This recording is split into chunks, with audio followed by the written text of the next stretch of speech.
Their foe this evening, the Cincinnati Reds. The lead, it seemed impregnable. Barry Bonds and the Giants led by 10 games on July 22nd. But with the crime dog added to the mix, the Braves looked to chop the Giants down to size. Doggedly, Atlanta approached their prey and accelerated their pursuit by taking 5 of 6 games in head-to-head battles. Finally, over the weekend, an anguished San Francisco watched Atlanta snatch first place away. Now, for the first time since April, the Braves are the hunted rather than the hunter.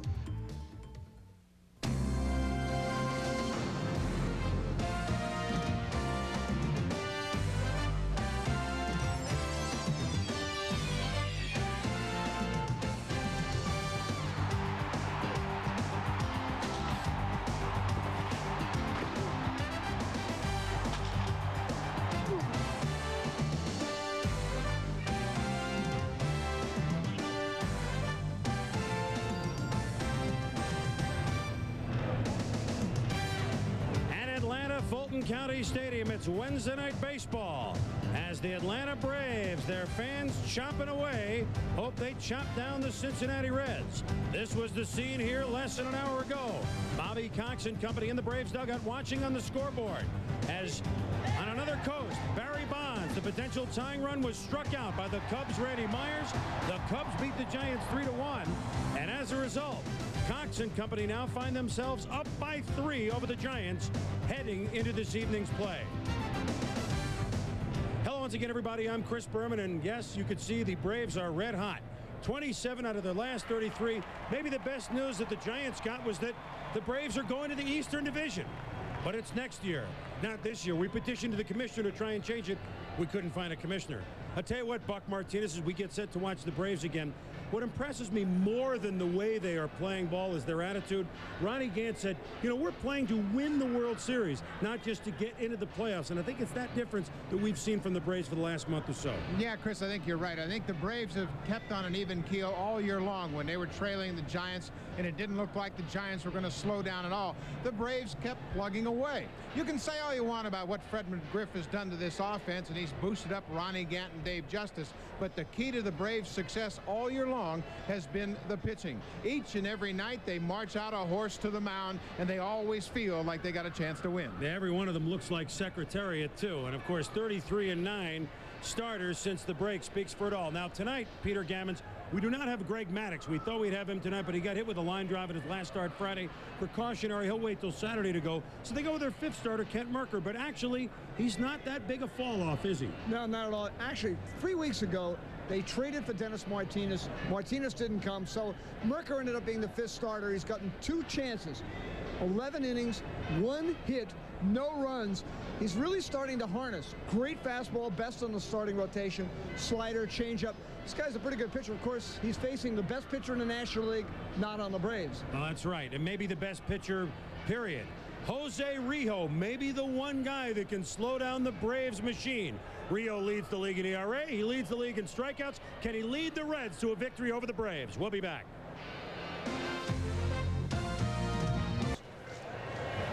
All right, John, good to see you again. My goodness, 2 Wednesdays in a row for John Saunders.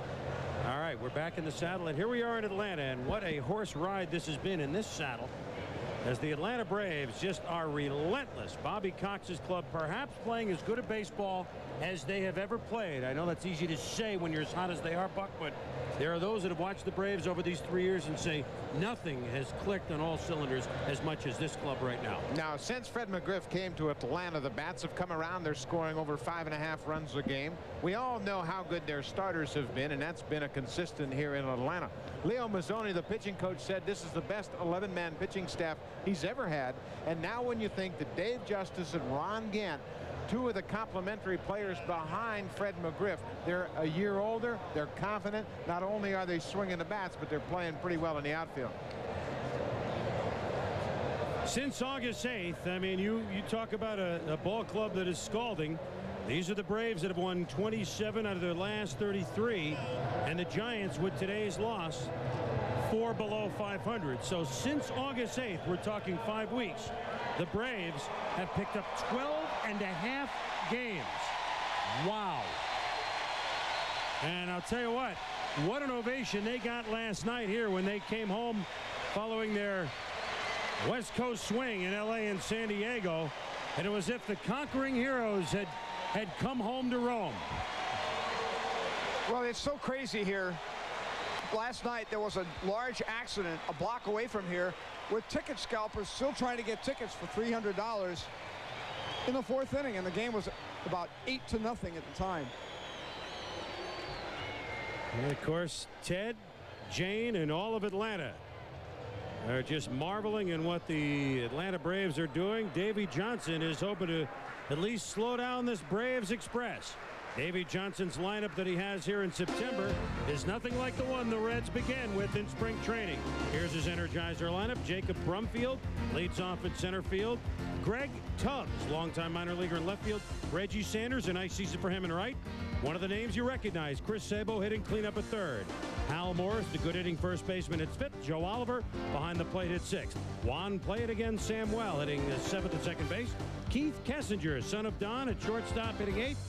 And perhaps the best pitcher in all of baseball this year, Jose Blame It on Rijo, a pretty good hitter, I might add, hits ninth against the fifth starter for the Atlanta Braves, the left-hander, Kent Magic Merker. Kent Merker has been outstanding last 2 starts. As Peter mentioned, just 1 hit in 11 innings. He's got a great fastball. Leo Mazzoni thinks it's the best fastball on the staff.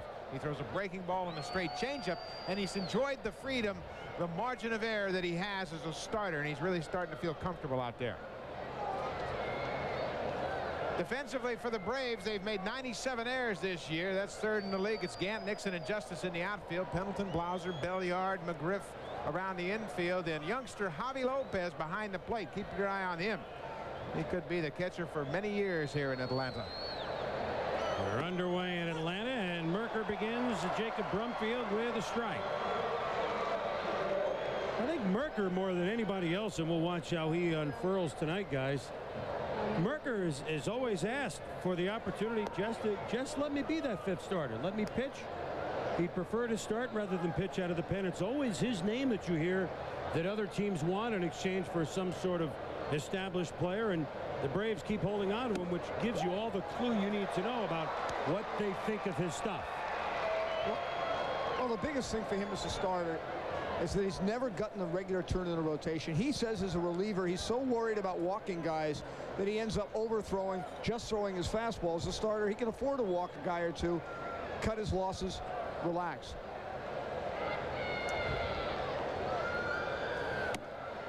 Pitch up top to Brumfield, and one of the things that Davey Johnson is anxious to see from Brumfield is, well, obviously a good bat, but he's played him some at second base. He hadn't played there since he was Double-A in the minors in '88, but he says, boy, with all the injuries we had this year, I realize that a lot of my guys have to be versatile, and a lot of my guys have to play both outfield and infield as necessary. He wants to see how Brumfield does in the infield. Yeah, he had a look at him in the infield because of all the injuries, and he's got the rest of the September and part of October to get a good look and evaluate just what he has, thinking ahead to next year. I think overall he projects him more in the outfield. The fly ball a long way to left center field, but Otis Nixon is under there, grabs it, and there is one out here in the top of the first in Atlanta. So we look at Kent Magic Merker on the hill tonight, and of course this an outing against somebody other than the San Diego Padres. If he could make a career about pitching against the Padres. Now, of course, this year it's a different Padre team than in '91, but we know that he and Mark Wohlers and Alejandro Pena combined on a no-hitter September 11th, 1991 against the San Diego Padres, and those 2 outings you mentioned, Peter, were against San Diego this year. So maybe he's looking at the Pods in his mind as he starts Greg Tubbs out with a strike. Well, it is significant that the first 2 batters he started out with strikes. It's something that he has not done throughout his career in the past, particularly out of the bullpen. Count is 0-2 to Tubbs. Well, that's a challenge that these starters have put upon themselves. They have a little competition among the starters, how many first pitch strikes they can throw in a game. Greg Maddux leads with 25 first pitch strikes in 1 ball game. That's incredible. You know, these guys are all pretty competitive, and it's a friendly competition, but it really drives them. When you've got a horse like Maddox, and there's Avery there on the bench, Tommy Glavine in the middle.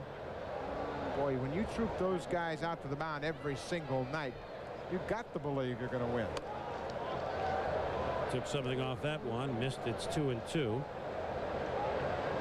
Tubbs is a 31-year-old career minor leaguer. Began his major league career in '84, so he's finally up to the big show. Used to be in the Braves system in Richmond. Tubbs from nearby Smithville, Tennessee.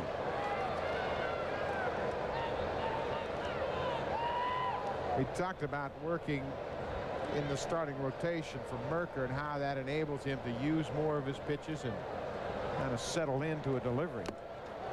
There's a good heater. Yep. Good heater upstairs. He can overpower good fastball hitters upstairs. He throws hard, throws right around 90 miles an hour, but there's a little skip on his fastball as it gets over the hitting zone. It stays right upstairs, and he blows away Tubbs. So Merker, the former #1 draft pick of the Braves back in 1986 from Dublin, Ohio, and that's golf country, really. Jack nearby, famed course. The Memorial. Jack didn't live there, of course. Merker is from there, and he starts the #3 hitter Reggie Sanders off with a pitch outside. Sanders, if he hits 2 more home runs, will have a 20-20 season. Has 24 stolen bases. He's going to be a good player for Davy Johnson for quite a while, and he shows why there with a sharp single to center field. Well, there's a good example of the difference in Merker's fastball when he gets it down. Sanders was all over that and hit a bullet right over Merker's back on the mound. Look at Lopez with the target. You can see fastball down, rips it right over Merker's back. First hit of the ball game for Cincinnati. He doesn't have the same kind of movement downstairs that he does up. Now this is Chris Sabo with Sanders aboard. Sabo, one of the few names that Davy Johnson had penciled in spring training in March that's still around. I mean, you think of the opening day lineup in which Bip Roberts led off. He's gone. Bobby Kelly was second. He's gone. Barry Larkin was third. He's gone. Kevin Mitchell at cleanup. He's gone. Not to mention Tom Browning and John Smiley. These Reds are not the Reds that he hopes to take to spring training next year. Of course, he hopes he has a couple of guys that we're seeing work tonight. Sabo at the plate, Rio on the mound. He hopes he has them back with his other injured guys. Well, there's a chance, too, that Sabo might go. I mean, they always have Tim Costo to play third base, and the Reds are a small market club that are going to have to cut some salary. And if they're going to get what they need, which is a #2 starter, a left-handed reliever, and maybe a second baseman, they may have to spend some money in other places. Tim Costo right there is a kid with a great deal of power. Ray Knight, our old friend, who apparently is coming back as the hitting instructor of the Reds, thinks Costo could be a 25-30 home run guy. Yeah, I mean, I was going to wonder here. I mean, should we have a special edition maybe during the 7th inning stretch of baseball tonight, Peter? You, myself, Ray? He's going to come right along. He's coming up in the booth afterwards. Cut the hair a little bit, as everyone who becomes a member of the Cincinnati Reds does. Good to see Ray again, and Ray watches Sabo take a good pitch for Merker on the outside corner. The count is 1-2. Humid night here in Atlanta. Even though it is September, and up north it's starting to cool a little bit. Snow in the Rockies on Monday. In Atlanta, they don't know from snow and cool yet. Rained about 4 o'clock this afternoon very hard for about 20 minutes, but no rain in the area since about 4:30, 4:45. Ken Merker very deliberate at first base. Sanders with 24 steals. Javi Lopez behind the plate has a decent arm, but he's just getting comfortable back there, not throwing as well as he's capable of yet.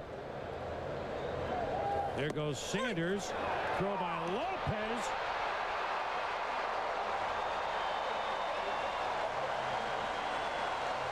Now there is no call because there was no need for a call. Strikeout at the plate. What a gun by Lopez. No score. We're coming back. League. Jose, blame it on Rijo. Jose Rijo has never been in a groove like he is right now since post All-Star break. He's made 12 starts since the break, and in all 12 starts he's allowed 2 or fewer earned runs. He's been outstanding. 197 strikeouts. That leads the league. He keeps it simple. Fastball, slider, occasional split finger pitch. But what he does is he throws about 3 different sliders, changes speeds, throws them slow, and really has outstanding command.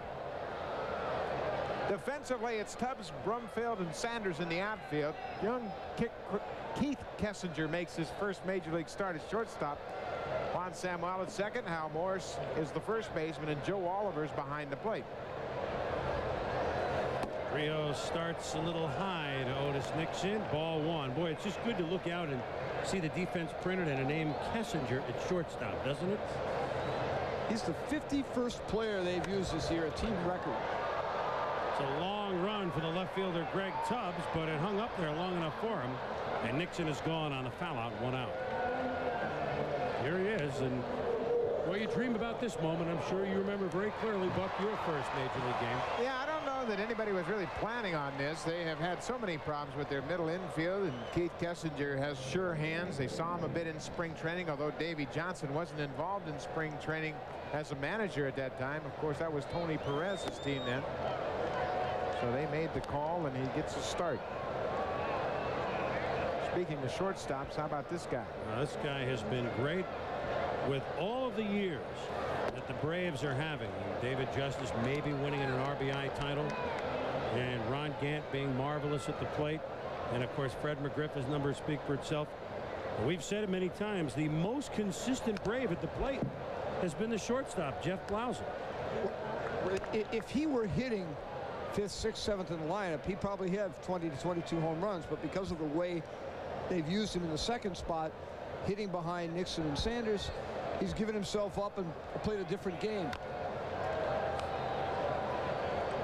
Blauser has been at or above 300 all year long. I mean, he has never dipped at all, and the shortstops hitting 300 for the Braves are few and far between. Last Brave shortstop to do it was a Boston Brave, not even a Milwaukee Brave, but a Boston Brave, Alvin Dark, who of course later managed World Series teams. Oakland A's, San Francisco Giants, to name a couple. On deck, Ron Gant. 12 RBIs his last 3 games. Yeah, I'd say that's in the zone. Grand slam last night. Rijo, chop foul by Blauser. Chris, anytime Rijo needs an out, more often than not, he'll go to the slider. He believes he can throw that slider just about anywhere he wants it. To left-handers, he'll run it on their hands, and he'll backdoor it outside. He can change speeds on it. He can make it short and quick, or he can make it slow and have a big break on it. Payoff pitch to Blauser. Fastball paints the corner. It was a Rolling Stones pitch because he painted it black. Blauser down, 2 outs, and Gant coming up. Hitters marvel at Rijo's command of his pitches. Outside corner at the knees. Blauser can't even swing at it. He really locked them up with that fastball. When you throw a fastball that hard, that low, and that much on the corner, no wonder you've allowed 11 earned runs in your 12 starts since the All-Star break. My goodness. Look how low, and that was toward the inside corner. That and the fact that his slider looks like a fastball for 55 feet. I mean, it's a very late breaking quick slider, and it's very tough when he does throw the fastball if you're looking slider. You saw the number with 104 RBIs. Gant, with the 12 in the last 3 games, has moved right behind Justice, and both are past Barry Bonds. And that seemed like a foregone conclusion that Bonds would win the RBI title.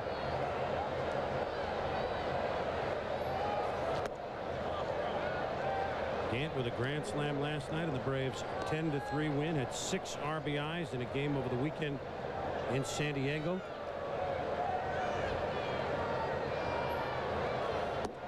Rijo is very confident he has to stay away from Ronnie Gant. He will not try to throw him a strike inside. Last night, Bobby Alla tried to challenge him inside with a heater on a first pitch, and he hit the grand slam. Shot deep shortstop that hangs up for Keith Kessinger to make the play, and Gant is gone. So a 1-2-3 first inning for both pitchers. We've played one. We've got goose eggs. has outstanding control. Look at this slider to Gant. Off the plate, away. Gant is as hot as any hitter in the league right now, and he shows his frustration down at first base because Rijo got him to go after Rijo's pitch. Good command with the fastball, and he'll change speeds with his slider, and he's always around the plate. That'll keep his defense on their toes too. They know that every pitch is a possibility being put in play, and they will feel better for it. Kent Mercker starts the second inning off to the left-hand hitting Hal Morris with the ball. Just one hit in the game. Instead of 1-2-3 for Mercker, I lied. Reggie Sanders singled with 2 out. And this could be the second hit of the game. It falls in front of Otis Nixon. It takes a crazy bounce, but not being AstroTurf, not that crazy a bounce. And Morris is on with a leadoff single to begin the second. Now Morris is one of the guys that can get up on top of that fastball. You see just above the belt, he stays on top of it and rips it to left center. Second hit off Mercker. You get the feeling that Davey Johnson might want to go ahead and play hit and run, try to start something. Braves pitchers are awfully tough. They don't give you many opportunities to score, so Davey Johnson can afford to gamble.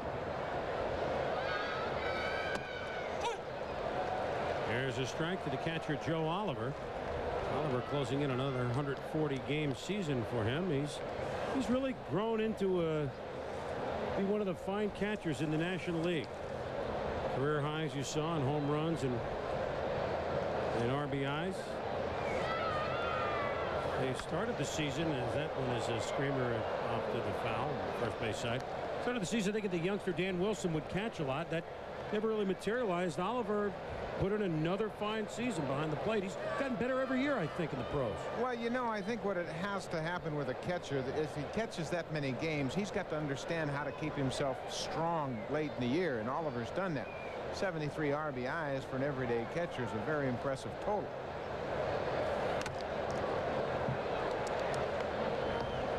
Drop that mask right off Javi Lopez. Everybody in baseball is talking about Javi Lopez and how he's going to be around for a long time. Right there, that foul tip right off his mask. That'll check your cavities for you. Good shot, guys. Dougie Holmes and the boys giving us the pictures tonight. Of course, none of us had as good a picture of that pitch as Javi Lopez did. Count is 0-2 to Oliver. Off-speed pitch up top and outside. 1-2. One thing about Mercker early in this ball game, he's established his good fastball, but he hasn't been able to get on top of that breaking pitch and get it down where he wants it. So they'll have to keep plugging away.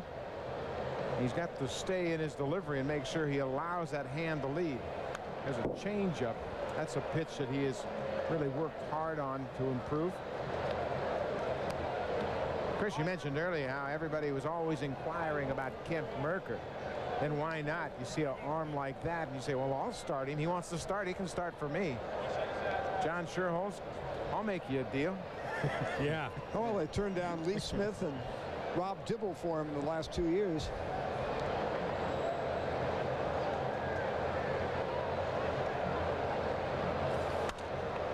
Pitch is fouled up by Oliver. Well, I mean, normally you would say, okay, Mercker, he's not real young. I mean, he's 25, so I guess that constitutes young. But you say, well, in a couple of years he'll be a mainstay of this staff. But on this staff, they're all young. There's no room. There's not that much room for a youngster. Now, they've gone 3 years. This is the third start, if you count this as a missed start, that one of their front four has missed in 3 years. Sometimes somebody has to get unlucky. And the feeling that while in the lower minors, they have some great arms. They have a kid named Leo Mazzoni has pointed out that the closest guy is a kid named Hiawatha Terrell Wade, who got all the way to Double-A near the end of the year. But Mercker is the only potential starter they have Double-A on up, and they don't want to let go. Matter of fact, they've already told him that next year the 5th starting spot is his, and he's going to go out there and get his 25 starts. Peter, a big prospect named Hiawatha for the Braves. You Yes. got to be kidding me. It's too good to be true. Well, we won't have a field day with that when he gets up to the bigs, will we? Count is 1-2, and he blows that one past Oliver. It looked like up and out of the strike zone a little bit. Joe knew it. But he'll sit down. 3 strikeouts already for Merker. Well, that's that upstairs fastball, 94 miles an hour. And we talked about Leo Mazzoni believes that Merker has the best fastball on the staff. Everybody else gets so much attention and acclaim because they're taking their everyday turn in the rotation. But Merker is kind of a sleeper on his staff. So with 1 out, one-time All-Star Juan played against Samuel. One of the many Reds, along with Jeff Reardon, that you're so accustomed to his mustache and Reardon's beard that saw them early in the year. We weren't sure it was them. As Vin Scully would say, the smile that lights up the entire room, or something like that.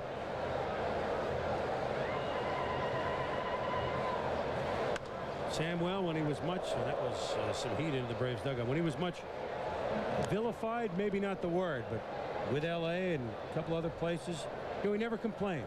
He was a class act through all of it. Everyone was blaming a lot of problems the Dodgers had, maybe on Samuel and etc., but you never heard a word back from him. No, he always has played hard. He's always been one of the real gentlemen in the game, and he just is not a great skilled guy at second base, and I don't think he ever recovered from the aborted move to center field in Philadelphia and New York.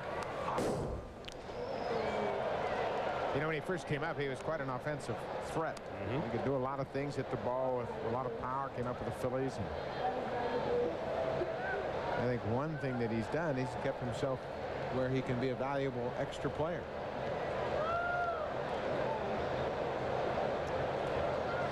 Had 100 RBIs one year in '87 at 28 home runs that year. Second to Dwight Gooden, Rookie of the Year, balloting 1984. I would say Merker's pretty hepped up about getting a shot to start again. His 4th strikeout and just 2 down here in the 2nd inning. For our weekend kickoff show, we continue to roll college football here on ESPN following our kickoff show. Hope you can be with us. And now in his debut at the plate, Keith Kessinger, as Merker keeps an eye on Morris, the base runner at first. And do you remember your first major league at bat against whom it was? Sure do. It was against the Oakland Athletics. Ground ball, and there it is. First pitch. First pitch, base hit for Keith Kessinger. And they will take that ball and put it right in the dugout. Time is called, and second base umpire Jim Quick throwing that in. Bobby Valentine relaying the ball into the dugout. They'll put that one away. Well, that's nothing to this game. Yeah. First pitch, base hit. There's a smile. Went right the other way with it. He'd seen everybody late on Merker's fastball, so he had it in his mind he wasn't going to try to pull it. Takes it the other way, finds a hole. 1 pitch, 1 hit. Who was your first hit off? Was it in that game? John Blue Moon Odom. Was it that game? It was in the 2nd game of a doubleheader. I pinch hit in both ends of the doubleheader, 1969. You got Blue Moon, huh? So Kessinger aboard, Morris at second base, and the pitcher Jose Rio looks at a strike from Kent Merker. Rio is a good hitter this year, hitting at .264. Has 4 doubles. You can see his numbers this year.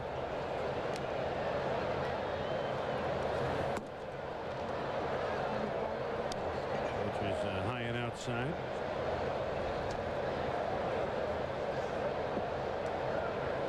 Rio's a good hitter, but look at Otis Nixon. He's way over in right center. They don't expect him to get around on that good Merker fastball.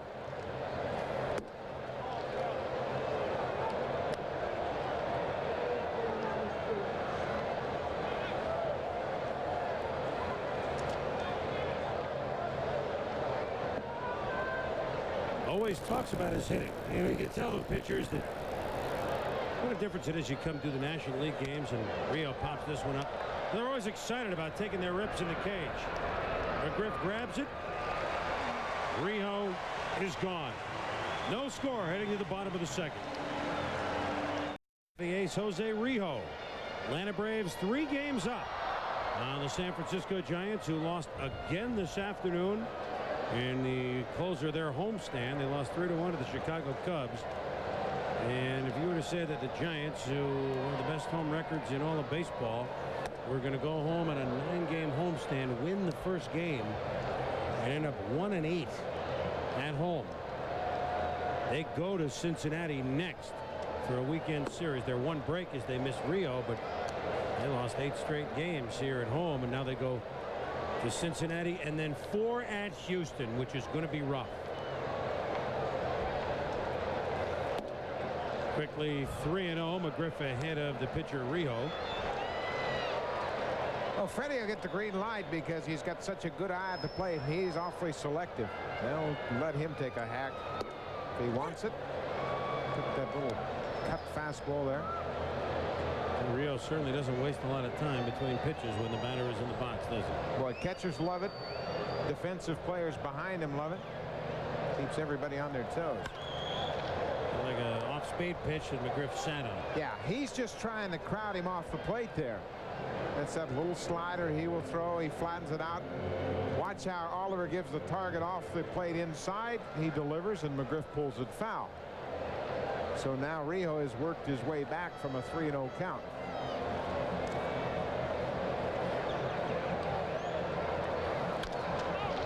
Ground ball in the hole. Nice play by Samwell over to Morris, and McGriff is gone. Good defense by the Reds, always playing the good D. John Saunders. Not much defense against this, though, for Baltimore here. Mussina facing Tim Nick. All right, John, thank you. So the Yankees lost, what was it, walked 15 men and giving up 15 runs today. The Orioles trail. It's finally been a week that things have broken Toronto's way, i.e. they've won a couple of games and other people have lost. And they're up 4-0 again tonight in Detroit. This is David Justice, the leader in RBIs in the National League. Justice fouls the first pitch off. David this year with 106 RBIs, the last Brave to win an RBI title. Did it 10 years ago. I think we know who that is. Did it 2 years in a row, 82 and 83. Dale Murphy. Some guy named Aaron won it 4 times in the late 50s and in the 60s. And here's your RBI leaderboard up to the moment. Justice, Gant, and Bonds. So the Braves 1-2 in that department, in addition to being leaders in so many of the pitching departments in the National League. Count is 2-1 to Justice. Ground ball that's wide at first.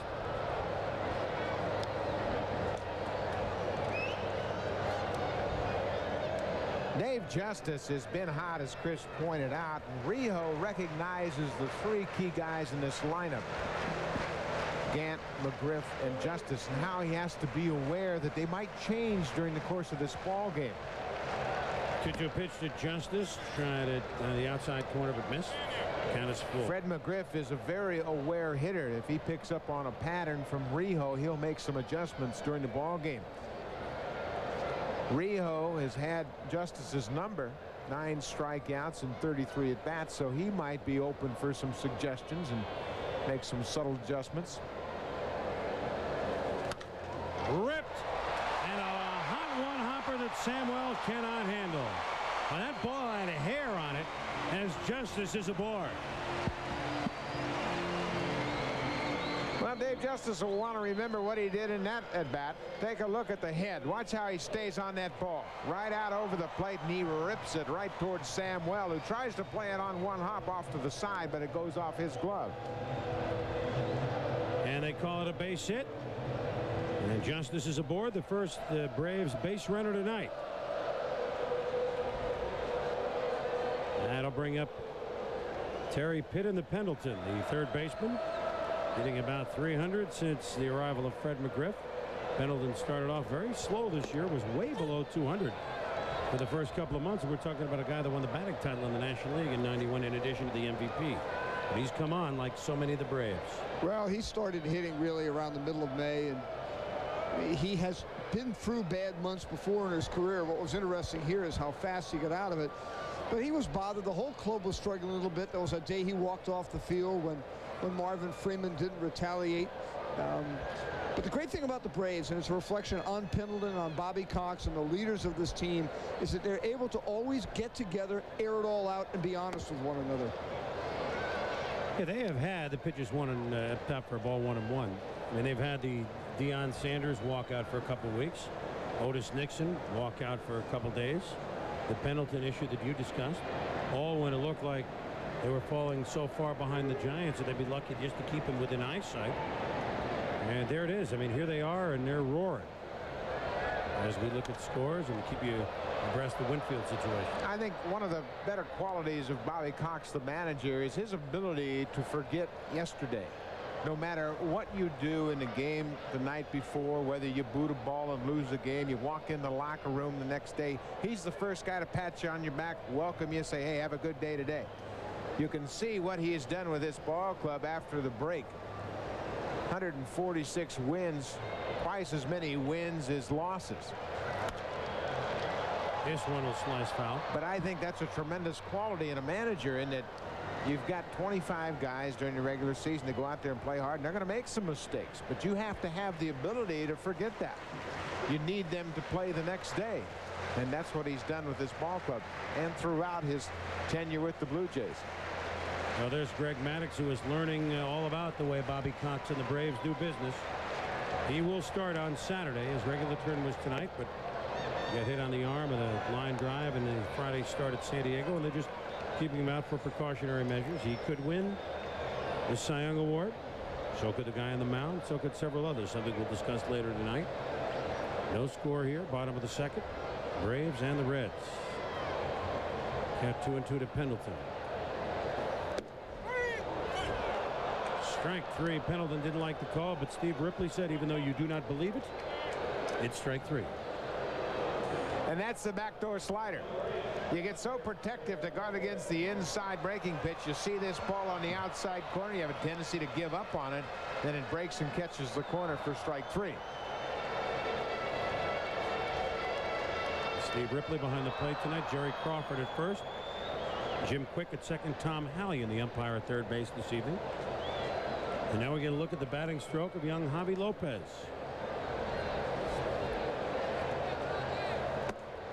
I mean, it's very early to establish the caddy relationship a la Steve Carlton and Tim McCarver, or a la a couple others, Junior Ortiz, right, with Erickson. And but you're saying that Lopez catches Merker, Peter? Yep. He also catches a ground ball that's short. That'll be a force play. And Justice is retired. So we played two here in Atlanta. No score between the Braves and the Reds. We'll be back. He's hoping that this might be a big month as well. Back to you. All right, John, thank you. Of course, now Felipe watching his son do wonders for the Montreal Expos. And guys, the Expos have crept within 4.5 of the Phillies.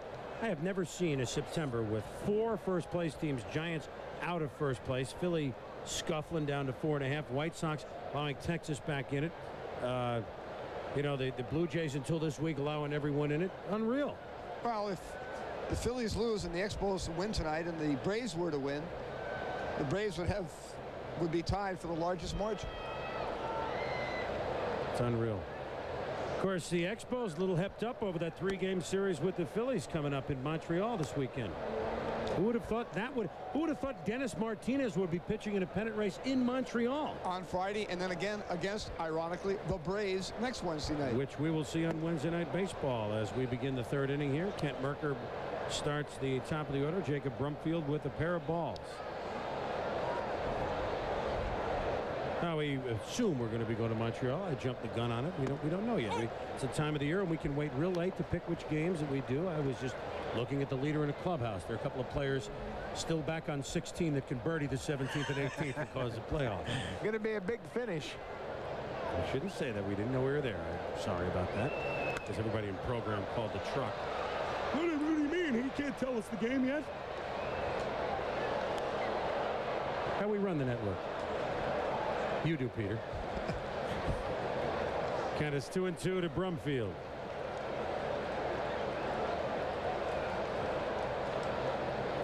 Brumfield in center field tonight. We told you he played some second base the last week or two.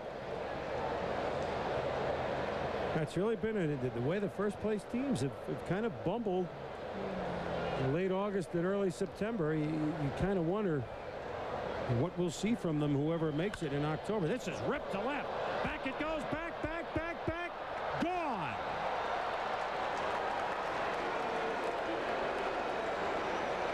Jacob Brumfield just ripped that Merker offering to left field. His 5th home run of the year. And the Braves trail it 1-0.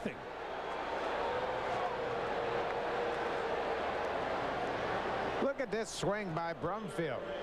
That's a fastball. He gets up on top of it and rips it a couple of rows into the seats in left field. Watch Merker's reaction. Who is that guy? He just crushed that pitch. First hit of the ball game. No, excuse me. First run of the ball game. Home run. They're pretty excited about the potential of Jacob Brumfield, what he can do for this Reds club. Only the 2nd homer that Merker has allowed this year. And now Javi Lopez out to talk with Merker, who falls behind Tubbs 2-0.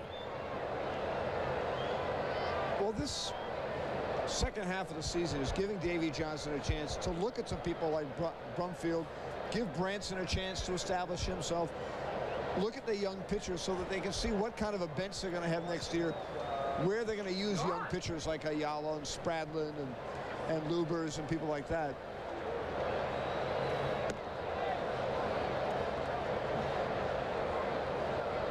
This is Greg Tubbs. The count is now 3-0 to him. He struck out in the first inning, the second out of the inning. Brumfield lives here in Atlanta, so I'm sure he has some friends here in the ballpark tonight. He was born in Bogalusa, Louisiana.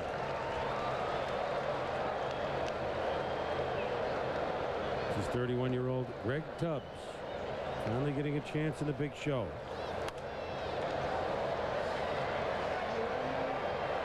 Count is 3-2. On deck is a guy that Davey and the Reds staff very excited about, Reggie Sanders.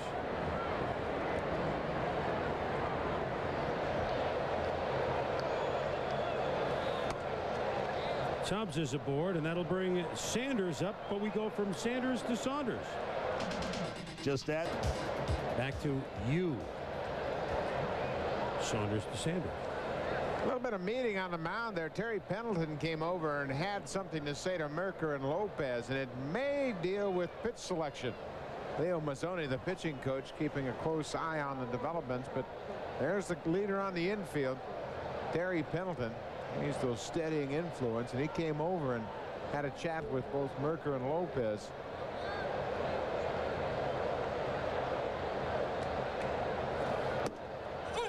Merker starts Reggie Sanders off with a strike.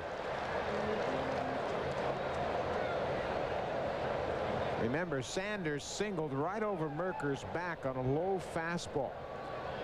So they will want to show him something else, a breaking pitch, a changeup, give him some different look in this at bat.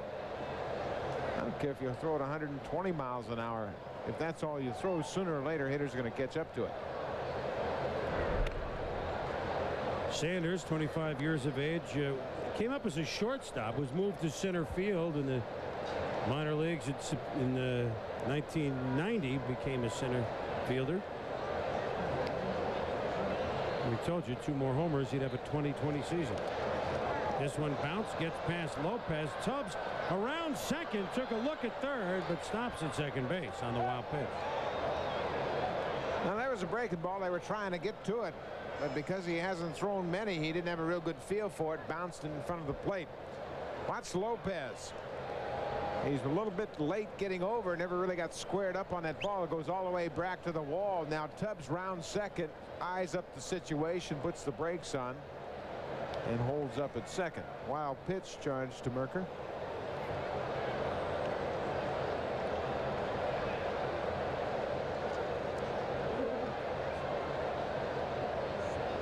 Brumfield's home run has given the Reds a 1-0 lead, and again Lopez and Merker will talk it over. Yeah, this is a signal conversation. They're talking about the sign they're using right now with a runner at second base, making sure they have the right sequence of signs. Javi Lopez, we talked about, there have been an awful lot of scouts, managers, coaches really excited to see him play. He sets up pretty high yet. I think as he goes along, he will want to get lower in the strike zone.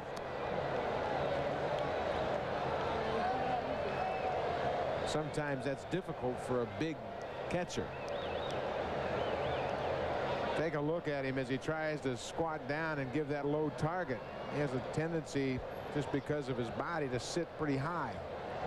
See where that target is? It's just about belt high, and I think that's kind of unnerving for a pitcher to look in there and see the target about belt high.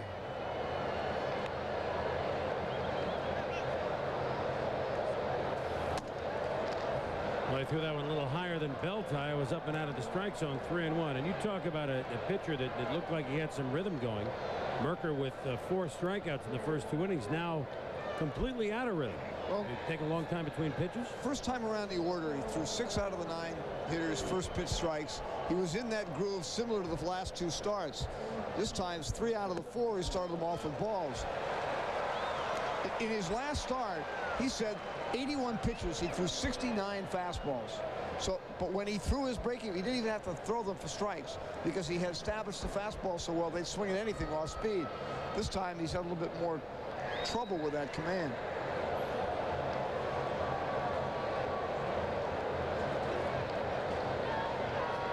Remembers his last time out last Thursday in San Diego. Already he has given up more runs on the leadoff homer here in the 3rd to Jacob Brumfield. And Bedrosian already up and throwing in the Atlanta bullpen. Ripped to center field, but Otis Nixon goes back, turns both ways and makes the catch. Tubbs tags to goes to 3rd and will hold there. And you know, Nixon doesn't get his usual good jump on the ball. That ball is extra base hit. Otis just reads it off the bat, so he's allowed to turn the wrong way once, and he's still there. Chris, center fielders will tell you the toughest play they have is the one hit right over their head, and that's what happens here to Nixon. He has to go back to the warning track. You saw him turn to his left, and he has to go back to his right. Now the Reds are thinking about stealing a run. Tubbs makes a big round turn at 3rd base. Bobby Valentine, the coach, finally throws up the stop sign when Otis Nixon gets the ball to the cutoff man in a hurry. That Tubbs good hustle twice, rounding 2nd on the wild pitch and making the big turn around 3rd. Infield is in against Chris Sabo with the 1 out.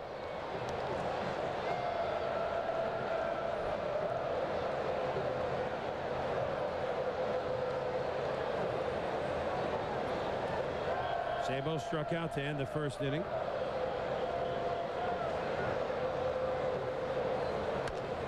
Chopper right at Pendleton. Tubbs has to wait. Throw to McGriff. Sabo is gone. Tubbs has to hold. There's the curveball.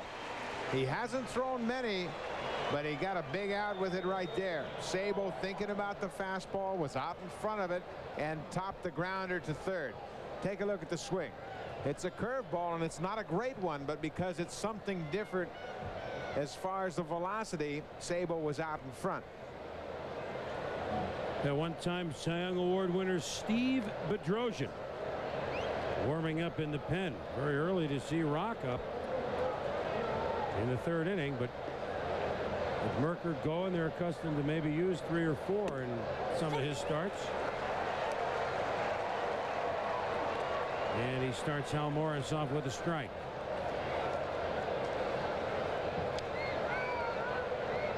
Talk about veteran pitchers who have been around in the pen. Bedrosian, Jay Howell. Good fastball. Strike 2, 0-2.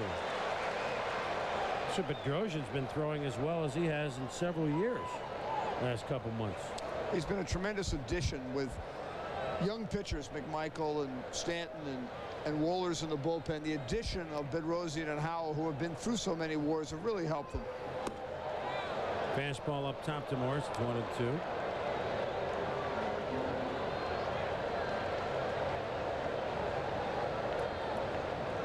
Now Merker allowed the leadoff homer to Brumfield, but One more strike, he can wriggle free and just allow that one run. Shot at Pendleton. One hops it over to McGriff, and Merker does just that. Jacob Brumfield with his 5th home run busts open the scoreless game, and the Reds have a 1-0 lead. We'll be back.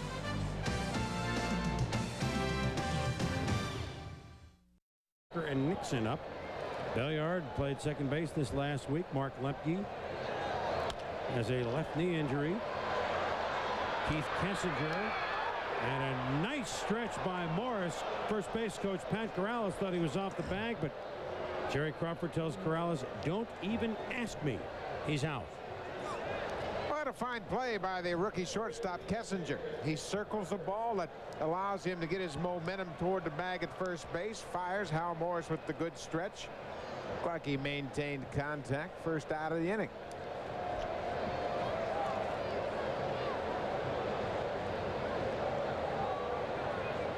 This will bring up the pitcher, Kent Merker.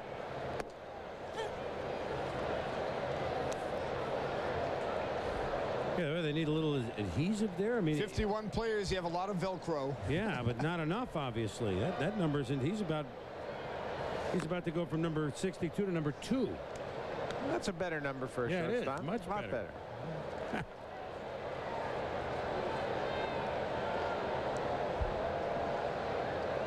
Well, at least if it falls off, it'll be at the proper position if you're scoring at home. Right, the 6 lying at the shortstop spot as Merker swings and misses. He will sit down. Man, that he never needs Velcro. John Saunders. Just to keep me in this. Lonnie. Wherever he goes, teams win. What a throw. That's a perfect left field for him to play if you think about it. That's a very easy left field to play if you've been there very often. Now Rijo working inside to Otis Nixon. Count as 1-1. You say everywhere he's been they win. Well, they know that here in Atlanta, don't they? The strikeout of Merker, by the way, was Rijo's 200th of the season. The last Red to strike out 200 or more in a season back in 1985. Mario Scotch and Soto.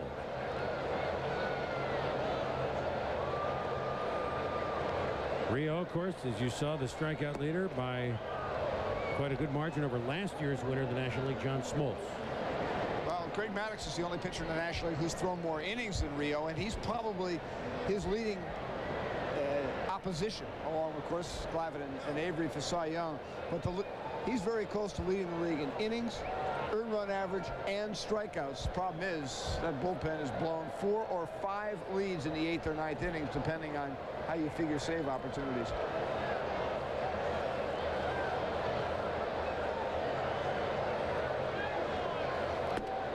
Up top to Otis. Count is 3-2. You know one thing about Rijo, he came to the Reds as a starter in '88. He has never had an ERA with the Reds. I'm talking starting in '88 of over 3 runs. There's a shot by Nixon that will not get run down by Brumfield. Nixon can fly. He'll round second base and head to third. The crowd on his feet wants to see Otis try the inside the Parker. He won't. It looked like he might for a moment. A triple to left center field for the mercurial Otis Nixon.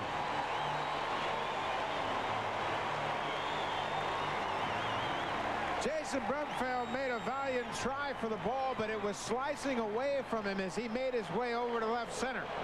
Off the bat of the left-handed hitting Nixon, that ball will slice away from Brumfield, and you can see he tries to dive, makes the catch, and then it's off to the races for Otis Nixon. He can see the play ahead of him, and he's thinking all the way around the bases, but right here, Jimmy Williams is way down the line and throws up the stop sign.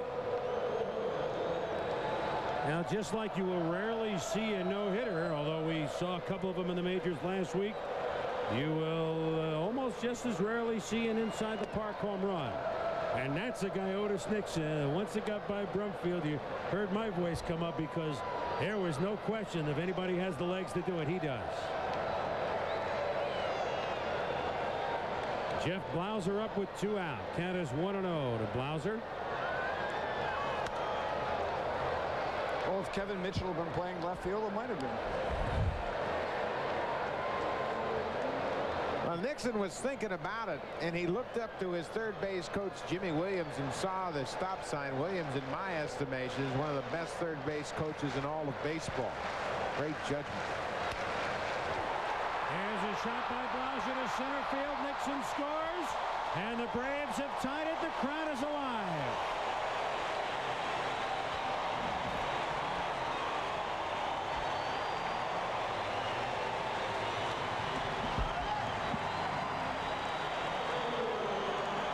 Jeff Blauser singles off Jose Rijo and drives in his 60th run of the season. And it's a tough pitch. Looked like a breaking ball away. Blauser takes it right up the middle and delivers Otis Nixon with a 2-out single. Now, we told you about the way that Blauser has hit this year, and here's your example. 2-out hit with a runner in scoring position against arguably the best pitcher in the National League. That's confidence. He steps to the plate knowing he's having a good year. Didn't try to do too much with the pitch and delivered. Ron Gant popped up. Is short his first time up. Gant second behind David Justice in the RBI race with 104.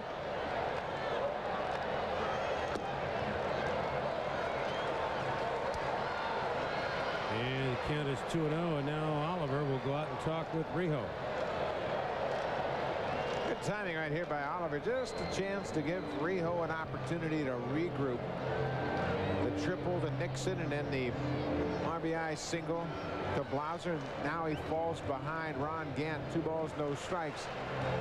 Then you got to deal with Fred McGriff if Gant could keep the inning alive. So he goes out there and gives Rijo an opportunity to think about where he wants to go next.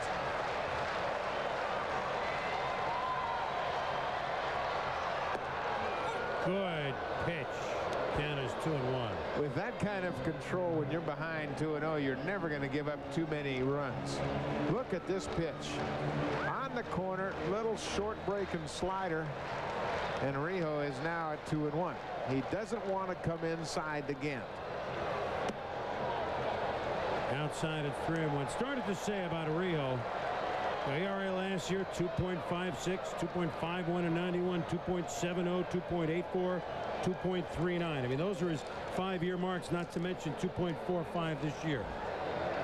I mean, he has never won more than 15 games. But I don't think it's because of a lack of stuff. Well, we know the real secret to his success the second half of the year. You know, he had the 10 straight winless starts going up to the All-Star break, and he went home to the Dominican Republic with his friend Jose Uribe. They took a couple of Jose's goats, sacrificed them, had them for dinner, and he said that turned his season around. It certainly has. That sacrifice has resulted in an ERA of 1.14. Gibson-esque. Blauser runs. Gant hits one through the hole, a base hit. Blauser on the move to third base in Atlanta. Got something going here with 2 outs. Runners on the corners.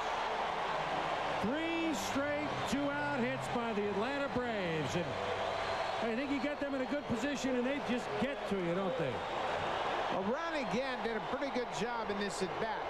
Every time Rijo got to where he needed a pitch, he went to the slider. And on 3-2, he throws the slider. Gant's thinking about it and hooks it. Even though he was out in front of the pitch, he got enough of it to pull it through the hole.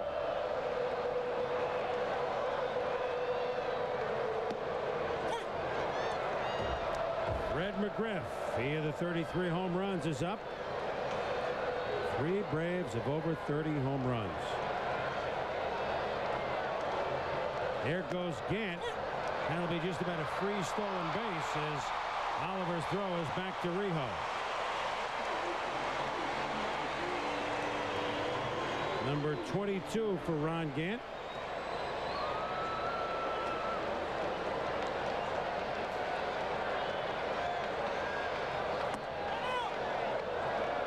Appeal down to third. No go, says Tom Hallion.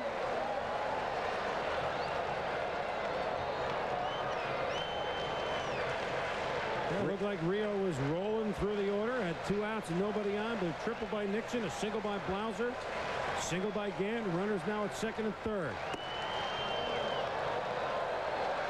Well, you don't just wade right through this lineup. No. There's a lot of speed bumps in it. Speed bumps. 96-mile-an-hour fastball. The McGriff was inside. Rio thought he might have had that one. Takes a long look. And now the count is full. Davey Johnson. Ray Knight. There we go. Bobby Cox, his batting coach Clarence Jones looking on. Ripped, but foul. There's another slider, but it was off the plate. McGriff had a good look at it, but once again, he can't keep it fair. Look at how McGriff's bent over Crouch. He allows him to get to that pitch, but the slider down and in, he pulls foul. Now, every time Rio has needed a pitch, he's gone to the slider. He could come inside to McGriff with a fastball now. And he was late on it. So every time Rio has needed a pitch to this point, he has gone to the slider. That time McGriff was late on the fastball. Now Jose's got Fred thinking about 2 pitches, slider and fastball, and that's what you want as a pitcher. Indecision.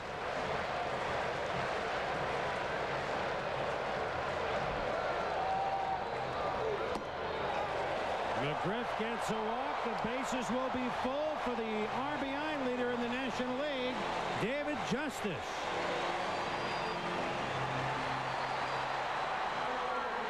Davey Johnson's 1-0 lead has been short-lived, and team in danger of falling behind with Blauser at third, Gant at second, and now McGriff, the crime dog, on at first. And the war chant starting up again.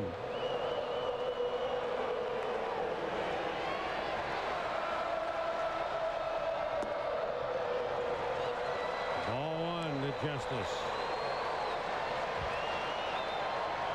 106 RBIs lead the pack.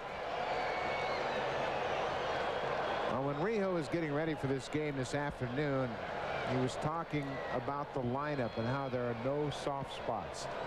You can focus on Blauser and you can concentrate on Gant, and then you got McGriff, and now Justice steps to the plate. There are no breaks in this lineup. They really keep the pressure on you.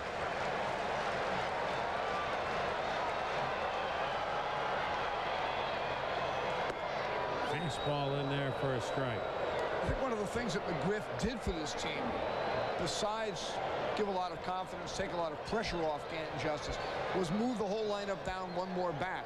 So now instead of having an Olsen or a Lemke hitting 6th in the order, Samwell will handle it over to Morris, and the Braves leave the bases full, but not until after they tie this thing. We've played 3 in Atlanta. 1-1. Braves in the middle of a 3-game set here with the Reds. Then they go on to play the Mets for 3 this weekend. The Braves-Mets game is our Sunday night game at 8 o'clock Eastern time.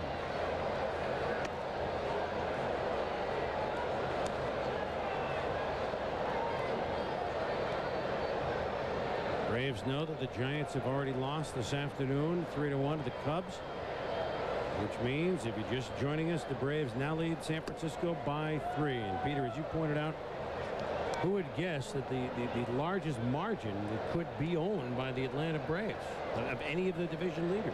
well, I don't think any of us would have imagined it a month ago. No, some of us still aren't quite over it. Well, maybe getting the Giants out on the road will at least get their feet on the ground. I mean, sometimes when you're home, it's tougher when you start to lose. Just as with Merker. Leo Mazzoni was saying, you know, it's really been much easier for him to pitch on the road because he's gotten booed a little bit here. He tries too hard at home.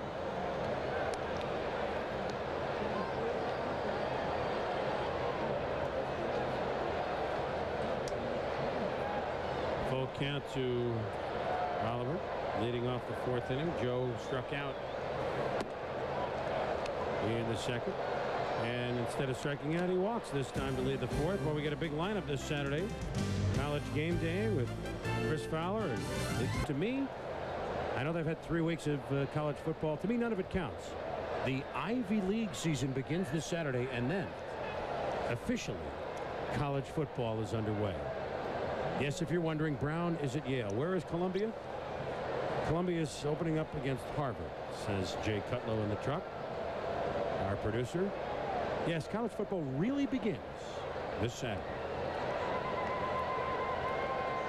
Juan Samuel looks at strike one. Boy, Samuel was a victim of the Braves' great defense last night. Hit one in the right field corner, and Justice at Belliard in a perfect relay, who fired to Pendleton at third base and nailed him, trying to stretch a double into a triple. Just indicative of the type of baseball the Braves have been playing.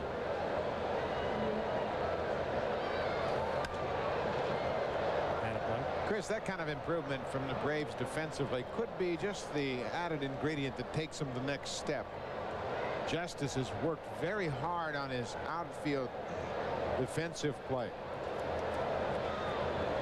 Jimmy Williams, the third base coach, always working hard with anybody that wants to improve, and he has had Justice out all year long working on his play in the field. Well, you pointed out, Buck, earlier in the telecast that the Braves are one of 3 National League teams that have less than 100 errors. Here with 2.5 weeks to go, they have 97. Only the Pirates with 91 and the Giants with 94 have less. I mean, sometimes errors aren't exactly indicative, but they're I mean, towards the end of the year, I mean, they even out with scorers home and on the road. So the Braves are third leading defense in the National League. They've always had good defense, but I don't know that they've had as good outfield defense as they've had this year, specifically with the improvement of Justice. Yeah, Justice has improved significantly, and then of course anytime you have Otis Nixon in center field, he's covering a lot of ground, and it takes a lot of pressure off the guys on the wings. They don't have to worry so much about left center, right center. They can concentrate straight away left over to the line for Ron Gant. 0-2 pitch to Samuel off speed. You mentioned the errors and how they don't really translate into a lot of really concrete things. When you look at unearned runs, the Pirates have given up 38 unearned runs, and then the Braves 47. It keeps them in a lot of ball games because they don't give you many extra runs as a result of the errors. Good change up there. Samuel will sit. There is one out. And strikeout number 5 for Merker. Merker here turns the changeup over, and look at the action as it takes it down and away from Samuel. We haven't seen many of them, but that was a very effective changeup with 2 strikes. You know, we talked about improved defense. I would point specifically to Justice. Not that they were bad defensive players at all, but Justice has played right field better than we've seen him before, and Blauser at short. And really, it's because he's had the opportunity. Remember when Blauser came up, Peter? He was some third, some second. He has gotten the opportunity, has improved not only at the stick, but in the field. A little nub shot by Keith Kessinger, who in his first major league at bat last time up got his first major league hit. Well, Blauser's become much more consistent in his throwing because he has played all the time.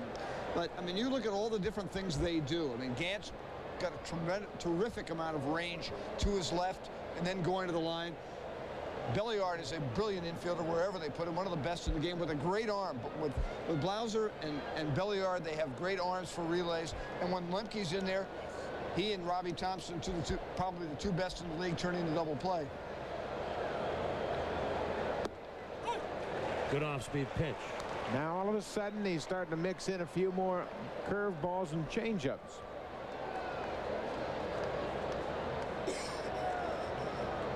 You get that 60. Yeah, that 62 is sticking on there a little bit better, I noticed. Got the Velcro working in the Reds clubhouse, Reds dugout. Well, you know, in September last night in the ESPN game, the Blue Jays brought in Huck Flenner, who was wearing somebody else's uniform. He was wearing 56 with green on the back of it.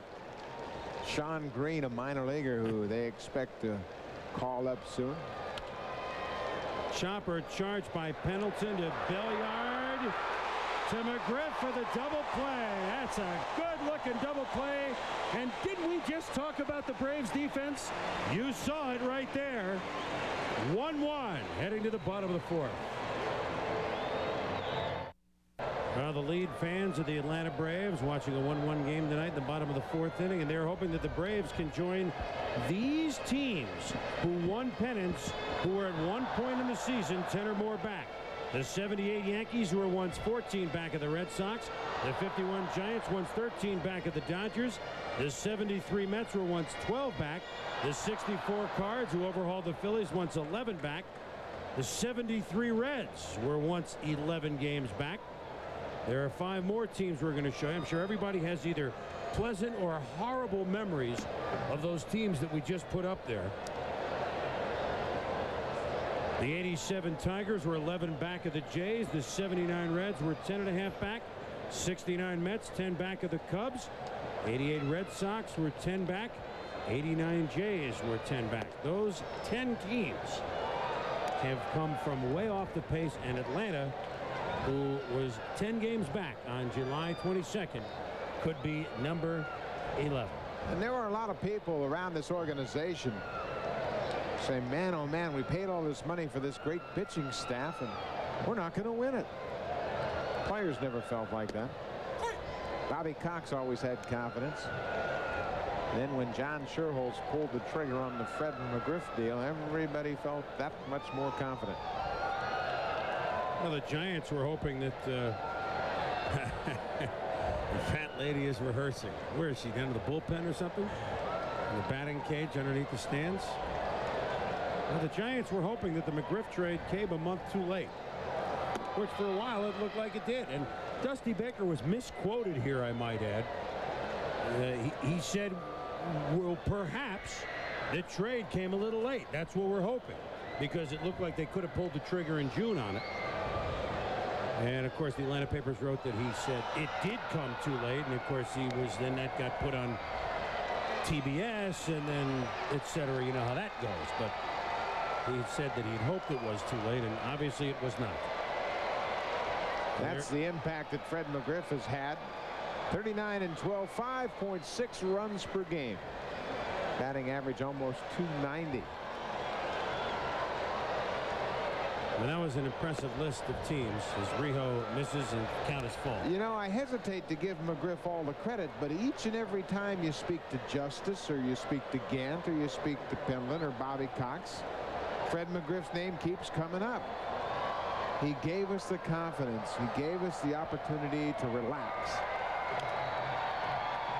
And you know what else he gave him is not that this team of great professionals needs any impetus. I mean, they've overhauled teams in 91 and 92, but it gave him a major shot in the arm. Now, the Giants have kind of run out of shots in the arm at this point. They never really pulled a big deal. The young pitcher, Solomon Torres, gave him a shot for a while. They are hoping in these last 2.5 weeks the return of Will Clark to maybe salvage his season will give them a shot. But, I mean, sometimes you just need that shot of adrenaline. As gives this a shot as Pendleton to center field. He keeps drifting on Brumfield, but he makes the catch, and there's one out. There's no question that kind of trade, the Rickey Henderson deal to Oakland in 1989, did that for the A's. Last year, when the Blue Jays staff was really struggling at the end of August, to get David Cone, it wasn't that Cone was so great for them down the stretch. It was that little breath of fresh air that came over there. And you look back over the Giants trades in '87 that Al Rosen made. Getting Rick Russell specifically. And also Dravecki and Mitchell. And Lefferts. Getting Bedrosian, 89. Guy who's now here in Atlanta. Bobby Lopez fouls this one off. Count is 0-2.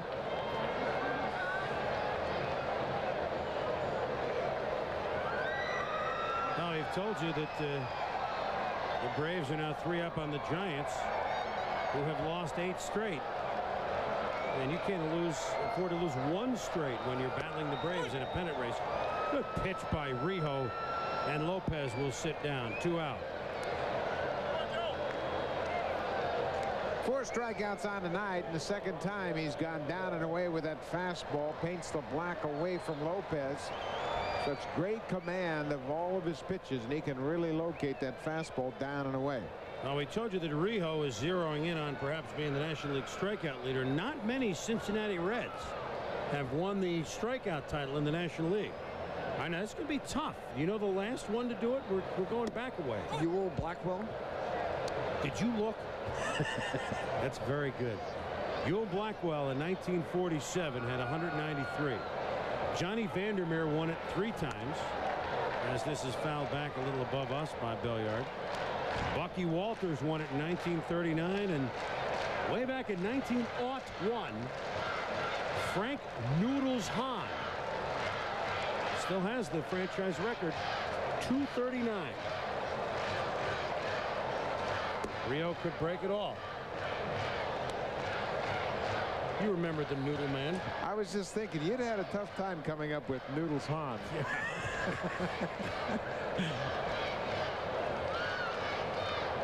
Count is 1-2. Belliard reaching out to stay alive, fouls it back. Other side of the baseball world, in the American League, Randy Johnson leads the American League with 262 strikeouts. I guess you could say he's got an outside shot at 300.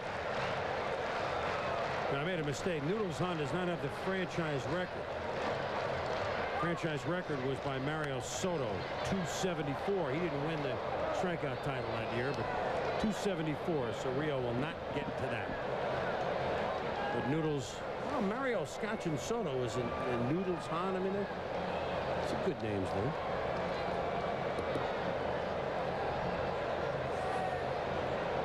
Began in the Yankee system. Went to Oakland in the Ricky Henderson trade. It's a long time ago, isn't it? And he's just now in the prime of his career. You know, there was an old saying in baseball that,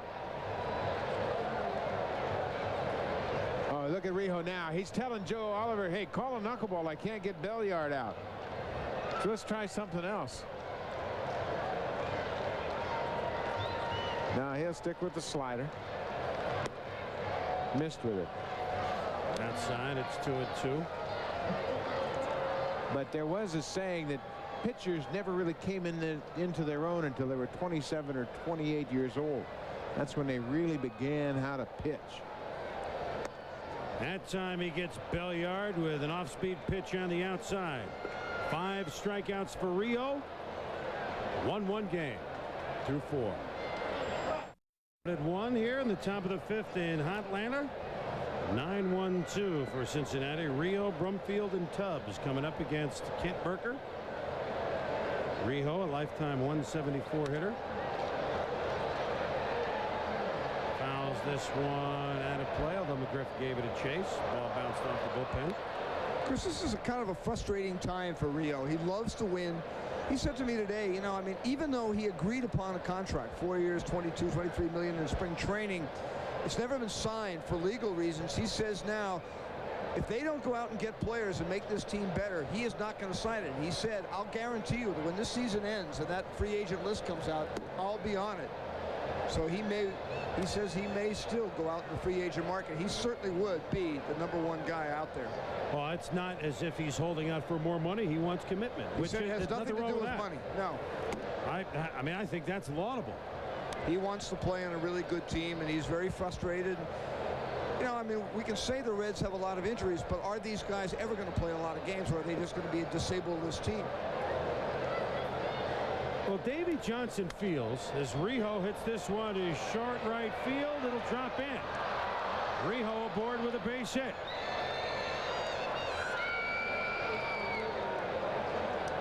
Davey Johnson's excited about next year. Of course, he's assuming that he has Rio back on the team. He's excited about some of his youngsters, like Reggie Sanders and like the man coming to the plate, Jacob Brumfield, who just tattooed this Merker pitch to lead off the 3rd inning for Cincinnati's run, Brumfield's 5th home run. Davey told me before the game that he likens this team. He likes to liken what he has here to maybe a San Francisco, a team that, you know, was good a few years ago. In '89, got into the World Series.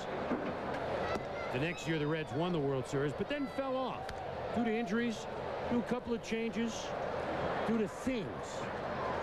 But the Giants made one huge acquisition in Barry Bonds. Of course, the extra juice of staying in San Francisco. I mean, you can't overrule what that has meant to the success of that team this year. But how, you know, 1 or 2 additions really, and all of a sudden the team went from a 72-win team to a 95-win team.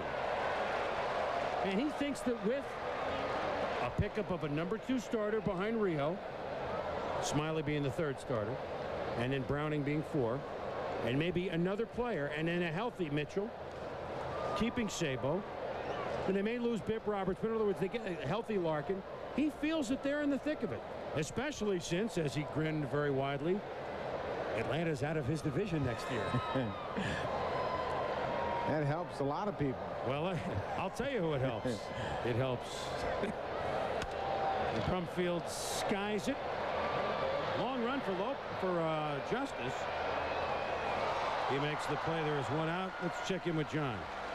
Budweiser taking us to Tubbs coming up here in a 1-1 game with Rijo on first base and 1 out. I mean, the Braves going to the East, which means that if that's where they were this year, the Phillies, neither the Phillies nor the Expos would be pennant winners.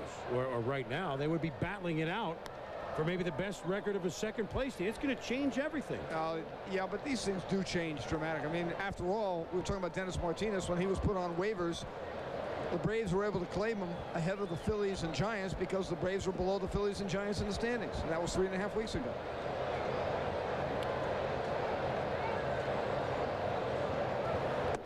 Given that hypothesis, do you think the Reds could be a good team next year, Buck? Yes, I thought they'd be a good team this year. I did too. They just had some injuries, and, you know, everybody's had them. I mean, Dusty Baker's had them. Reds have had them. They've lost some key players. Seattle Mariners have had some key injuries that hurt them. Another change up in the dirt. Well, Davey, you know, he took over after Tony Perez was fired after 44 games, which was, and certainly no remark on Davey, but which was just abominable. 44 games. And Perez was 4 under 500, and Davey's 3 under 500. It just wasn't in the cards for them this year. That was long before the injuries, too. I mean, those records below 500. Tubbs skies it, long run for Blauser and Gant. Gant makes the call. 2 down, and Rio back to first. Well, who might the Reds be able to go after? Remember, they're not a huge money team, Peter. Well, they have a lot of ways that they have to think about going. One guy they have talked about trying to trade for is Randy Johnson, and they do have a lot of good young arms. Lou Piniella is hoping that the Mariners will sign Johnson to a long-term contract and maybe let Hansen go so that they can afford it. They have to get a leadoff hitter. They're not going to bring Bip Roberts back under any circumstances. And they also have to find a left-hander in the bullpen. And very important thing, I mean, they don't know that John Smiley's going to come back paid. They have to hope at least he can come back and throw 180, 200 innings. But somehow, they've got to find out whether a way to straighten out Rob Dibble. Yes. Yeah, they've always had that great bullpen in 90 with the 3 of them. Then it was down to the 2 of them. Now it's the 1 of them, and Dibble, his ERA is higher than the Colorado Rockies staff. Count is 0-1 to Reggie Sanders. Singled in the first, flew out to center.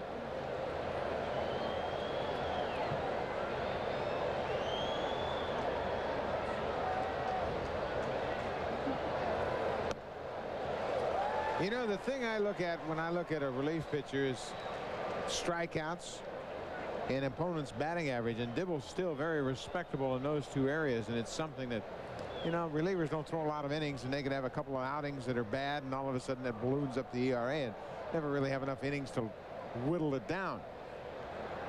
But Dibble's still keeping hitters to a .213 average. Don't get me wrong, he's not been as dominant as he was. He's walking. His control is gone. His command is bad. He's a guy who never really had a delivery. He looks like a guy that's walking down the street, picked up a rock and tried to throw it as hard as he could at a building. And when you try to start analyzing that, that's tough. He's going down to the instructional league for a little while to work on his delivery, work on a forkball. Fly ball to right center field. Justice is there and makes the catch. The only question is, if he threw the rock at the building, did the building charge the mound? 1-1 game, the Braves and the Reds.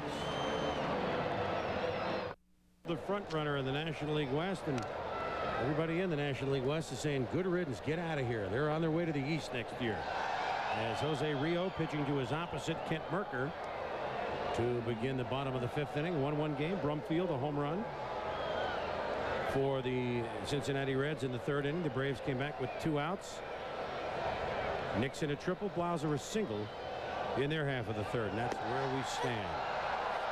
Chris, the Braves really think that Mercker could end up being a decent hitter. Now, they worry about that a lot. They work very hard with their pitchers hitting. They're the only staff in baseball with 4 guys in double figures with hits. And Mercker, when he was in high school, thought he was going to end up being drafted near the top of the 1st round. But it's interesting. Gene Bennett, the great Reds scout and now the assistant general manager of the Reds, told him if they were to draft him, if he got down to them at the bottom of the 1st round, they were going to take him as an outfielder, which is exactly what happened to Paul O'Neill. Count is 2-2 to Mercker. Up top for 3-2. Well, according to our wire here, and John Saunders, I'm sure, will update as we talk about pitchers hitting, Oral Hershiser is due to play 3rd and bat 3rd tonight for the Dodgers against San Diego. Mercker fouls it off. Now, the reason that is, you know, much has been made about Olerud chasing 400. Hershiser has a chance to get to 400. He's at 373. The major league mark for highest batting average by a pitcher, Walter Johnson, 433 in 1925. Mercker strikes out. Rio has another strikeout, his 6th. So we'll keep our eyes on Oral hitting 3rd tonight and playing 3rd base for the Dodgers against the Pods. Well, they had Jose Offerman hitting their 3rd last week, so why not Oral? Only in Hollywood.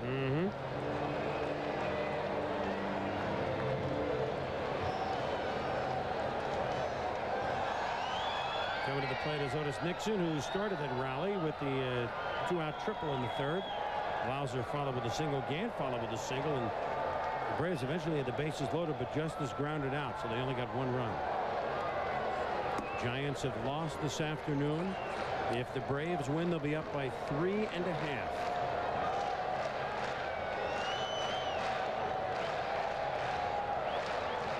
That would be a 13-game pickup in the standings since August 8th. 13 games in 5 weeks. Boy, we were here in early August. That great game that Olsen hit the homer in the bottom of the 8th to beat the Phillies.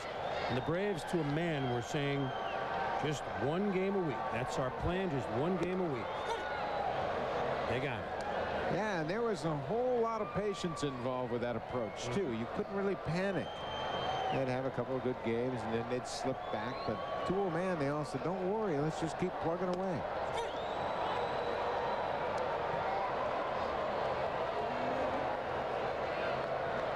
Bobby Cox's club again is. There he is. He's afraid to look. It's only 1-1. What? He's not in the lead for a change. He didn't want to look. Cox's club in the. They're 42-14 since the break this year. They're 49-27 last year. 55-28 the year before. Is there a trend here? Yeah, they like playing the second half of the season, Chris. Thanks, Buck. Like the old Orioles, they always used to be that way wide. Pitching. Brumfield is there in center. There are 2 out. Patrolling center field for us, John Saunders. All right, John, thank you. I had a chance to call hit 2,500 for Winfield. There's some high heat from Rio to Jeff Blauser, who was 1 for 2. Winfield's 2,500th hit came when he was at the Angels, and he carried Jody Reed of the Red Sox into right field with a 1-hopper. There was a base hit. I mean, that ball. Now, one thing about Big Dave, even when he was down a couple of years ago, when he got hold of it, he still had that. Every ball that he hit was smoke. Well, he's got tremendous leverage because of his size. He's 6'6", long arms, and really gets a lot of leverage and swings down on the ball. You know, a lot of people felt that he was going to have to play this year and part of next year before he'd get 3,000 hits. But he's been able to come on, and now it's well within reach. Just like Brett and Yount got it late last year, then we have it this year with Big Dave. I thought his great comment was, well, Marty, he was going to make the play. When he passed, though, I guess about Wee Willie Keeler has 2,900 and something. And he passed him about a month or 6 weeks ago. And they asked him about passing Wee Willie Keeler. He said, well, who would you rather be, Wee Willie or Big Dave? Wow, Rijo, who would you rather be? Jose Rijo K's 2 in this inning. He now has 7 strikeouts. 1-1 through 5. Actually, what they really would want won't happen until late October. And boy, I tell you, with all the teams running toward the end, if the Braves do hold on to win it, they got to go into this postseason as the big favorites, the way they're playing right now. Well, especially when you consider the lack of pitching depth on the Phillies and Expos, and the lack of pitching depth on any of the American League East teams. Really, the only team that seems out of the American League to have the kind of pitching that you really fear in the postseason will be the White Sox. With McDowell, Fernandez, and Alvarez. We've got Belcher in the background and Jason Beret. Roberto Hernandez has been outstanding. Terrific closer. Sabo chops it foul. The only thing would be Montreal. I mean, you could go out there with Dennis, and then you have Kenny Hill, and the way Reeder is pitched, I mean, this guy looks like he could be fabulous. And for my money, John Wetland's the best closer in the game right now.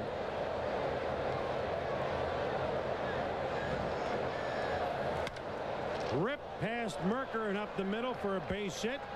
The Reds have the leadoff man on here in the top of the 6th. And of course, we'll keep you track of all the pennant races. Our double dip on Friday, the San Francisco Giants start a swing east as they'll play at the Cincinnati Reds. 7:30 Eastern time, followed by the White Sox out west at Oakland. And that, you know, Tony La Russa and the Oakland A's would like nothing more than to derail the Chicago White Sox. There's still some feeling there. Two had pretty good rivalry starting when the White Sox became a good club in '90. And Oakland, of course, playing the role of spoiler against Toronto. Just ask Cito Gaston. They can still surprise you. Bobby Valentine, the third base coach here for Davey Johnson, giving the signs to Hal Morris in a 1-1 game. Leadoff man on first. This is interesting. Hal Morris is 3 for 7 against Merker over his career, and they were showing bunt right there, trying to take advantage of the leadoff base hit by Sabo. Now he looks down again for another sign. Maybe they've switched off now that they've got bunt on the mind of the Braves defense. First, he'll go to first base, and that's partially to see whether or not Morris is going to tip his hand and slide his hand up the bat to square around for the bunt. Rijo doesn't give up many runs. Morris bunts it. Merker looks at second now. Oh, he throws late and past Belliard. And Sabo up to third, and he's going to round third and head for home. Not in time. Hustle by Sabo, and the Reds pick up a run, lead it 2-1. Boy, on an innocuous looking bunt from a guy that hadn't had a sacrifice all year, I might add, Hal Morris. Merker double pump, throw was late. Belliard didn't handle it, and Sabo never stopped. Boy, they booted this play on every aspect. Merker had a shot at Sabo if he comes up and fires to second initially. He looks to second and then decides to take the safe out. Let's take a look at the play as it starts. Not a great bunt by Morris, but he gets it down. Now Merker right there. Look at second base. If he goes quickly, he's got a shot at Sabo. But now he throws to first. Belliard has it go off his glove. But now look at Belliard. He's just jogging after the ball down there. Justice comes over from right. And all the while, Chris Sabo is chugging away around the bases and comes in with the run. I believe it's scored as a base hit. It should be, because he beat out the throw. I mean, it's a mental error for Merker in allowing him to beat out the play. There'll be an error on allowing Sabo coming around to score. And it's going to be an error on Belliard, his first of the year. So the Braves defense, which has impressed with a little lapse, and now it puts him behind against the pitcher who was obviously on the money tonight, Jose Rijo. Well, Belliard also slow covering first base. He seemed to be confused a little bit on the bunt. I don't know if the Braves really felt that Morris was going to bunt. He showed bunt on the first pitch, but then maybe they felt Okay, now they're going to hold our positions just to guard against a potential hit and run.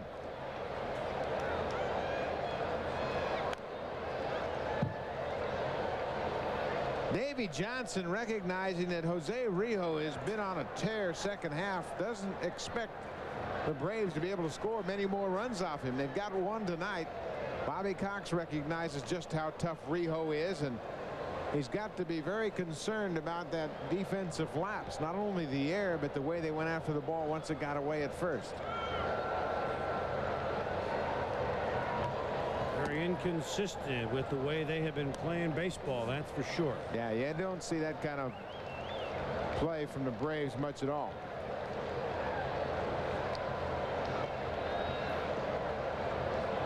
Double barrel action now in the Atlanta bullpen as the count is 1-2 to Joe Oliver. He'll pop this one. This could be tricky for Justice. It hangs up long enough, and Justice makes the play in foul ground. There is one out. Let's kick it over to John Saunders. Budweiser taking us to Shea Stadium now. 7th inning. Phillies in the Mets. John Kruk.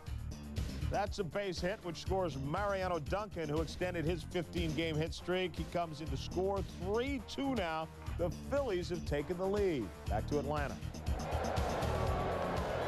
All right, John, thank you. The Reds lead it here 2-1. They would like some more with Samuel coming up. Struck out twice thus far against Kent Mercker.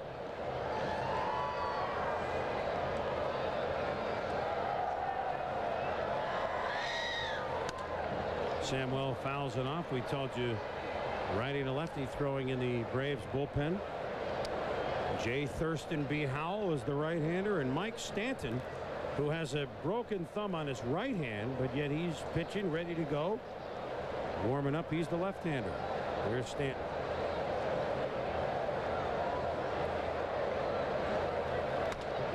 Ripped through the hole by Samuel. Morris will stop at second. So the Reds in business with their third hit of the inning. Juan Samuel, a veteran hitter, picked up on the changeup, and that looks like it's going to be the end of the road for Kent Mercker. He threw Samuel a changeup. Juan was all over it, ripped it through the left side into left field. And Bobby Cox has gone to the mound. He's already made the call for Jay Howell. Howell will come in. Mercker did all right. He only made 2 bad pitches. One to Brumfield, one to Belliard, the one he couldn't handle, that allowed Sabo to score. Big night in the East, John, for the Toronto Blue Jays. Cincinnati Reds hoping to give Jose Rijo a win over Kent Mercker and the Atlanta Braves. Here's Mercker's numbers tonight. Had the 5 Ks. They give up 8 hits. Overall, not a bad outing. As you mentioned earlier, Chris, he gave up the home run to Brumfield, but he turns it over in pretty good shape right now to Jay Howell. Runners at first and second are Mercker's responsibility. There's one out and a pinch hitter coming up. Jay Howell, who was once traded along with Jose Rijo from the Yankees to Oakland when the Yankees got Ricky Henderson, now pitching against Rijo some 9 years later.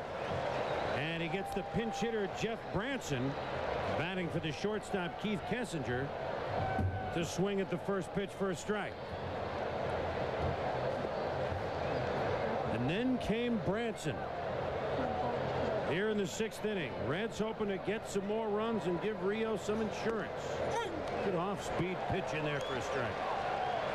That's a big curveball Jay Howell will get over. He's just been scored on once in his last 15 games. First batters, he's been very effective against them, holding them to a 171 average. Wow, that was right off his thumbs. You know, Jay Howell, we talked about him earlier, along with Steve Bedrosian, have really solidified the bullpen. And you say, well, it doesn't really mean that much, but it does when you've got young guys like Stanton and Wohlers down in the bullpen, and Craig McMichaels, when you've got Jay Howell, who's been a closer before and he's been involved in pennant races, same for Bedrosian. They can talk them through these situations as they watch the game unfold. Ripped by Branson up into center field for a base hit. Here comes Morris to the plate. He'll score, and it's 3-1 Cincinnati.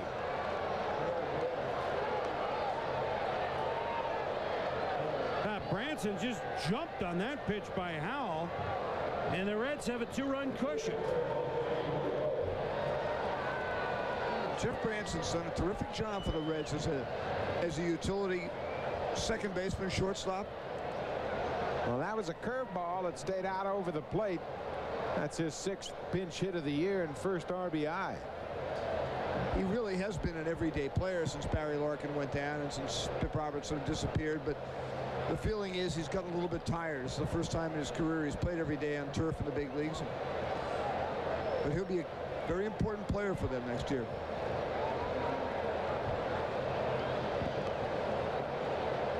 Well, now runners at first and second. Samuel down at second base and Branson on at first. There's one out. Braves are looking like they're going to charge. Do you bunt Rio, a pretty good hitting pitcher? Yeah, you want to stay out of double play. Give the leadoff batter Brumfield a chance to come up here with runners at second and third. Do you take a shot maybe once and having him swat away? Now you can, because Jay Howell has fallen behind a ball and no strikes. You expect him to throw a fastball. Watch the infield. It'll be in motion. They're in at the corners looking for the bunt.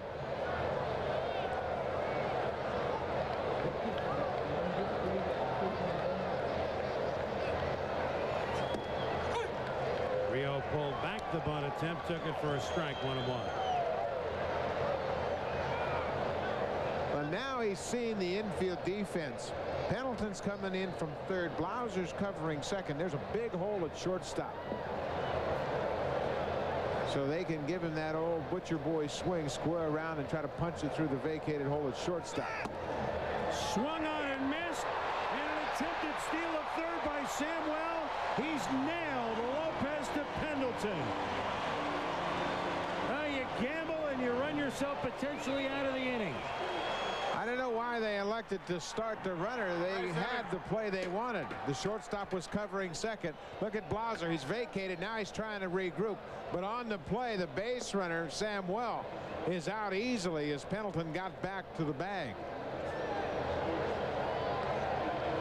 So now with 2 out, your pitcher has a 1-2 count against him.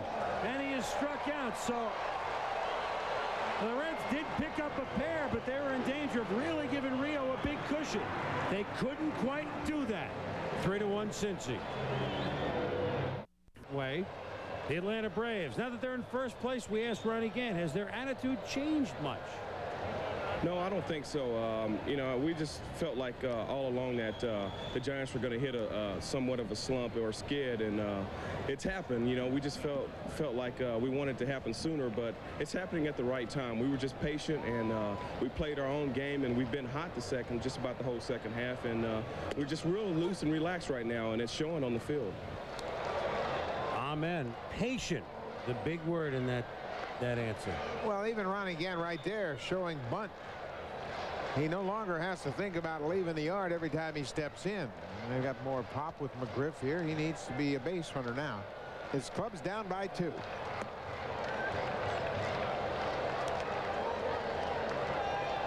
Ron Gant, Fred McGriff, David Justice. 3 guys over 30 home runs. The last time the Braves had 3 guys that hit over 30 home runs was 1973, when 3 guys had 40 home runs.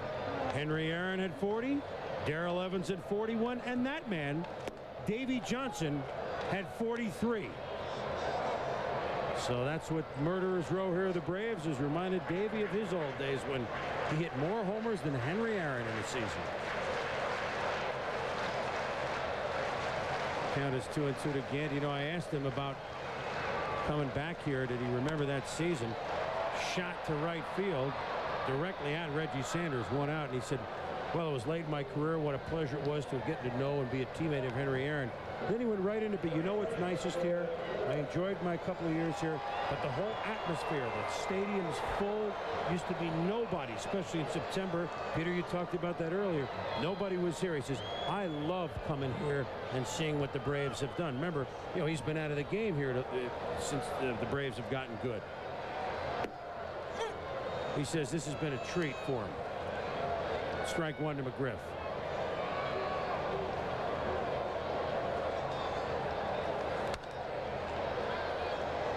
One thing that's good here this inning is Rio is just throwing strikes. Pitch limits are a little bit tough for him. I mean, one of the problems with the bullpen losing games for him is that he doesn't pitch many complete games. Davey Johnson doesn't want to take a chance on hurting his elbow, throwing too many sliders. You know, he had some elbow problems with it last year. Never threw as well as he can all season. So that Davey says he gets to a point up around 120 pitches and he starts thinking about getting him out of there, because he'd rather, at 110 pitches now, he'd rather have him healthy next year than worry about winning the Cy Young this year. You know, I have a hard time with pitch counts because a pitch count can be deceiving. A guy can breeze and throw 126, 28 pitches, or he can throw 90 really hard pitches, and it can be much more wearing and tearing on him. So I really rely more on what a pitcher tells you. Your pitching coach and your manager have to get into his mind and say, okay, how do you feel? You got anything left? McGriff has something left. Back, gone!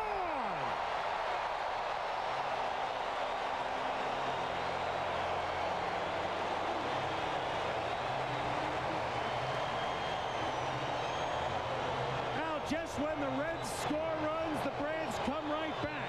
Reds get 2 in the 6th, and the Crime Dog has deposited home run number 34, and the whooping you hear in the crowd for Fred McGriff. Braves have been coming back all summer long. They're used to it. They relish it.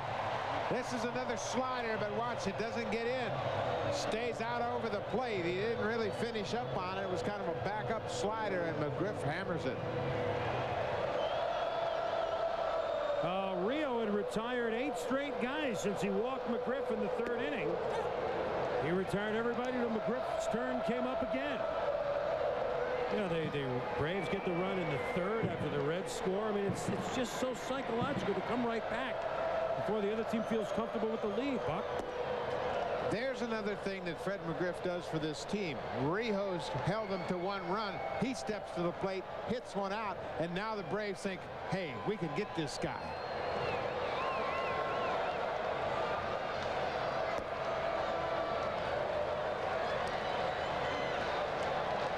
Count is 2-1 to David Justice. Singled in the 2nd. Grounded to second in the 3rd. 3-2 game. The Reds lead it. That's a tough pitch. That's that breaking ball he drops on the outside part of the plate. Gotta say one thing about Rio. He has so much fun. See him just catch the ball between his legs. There's the breaking ball pitch. Out away from Justice.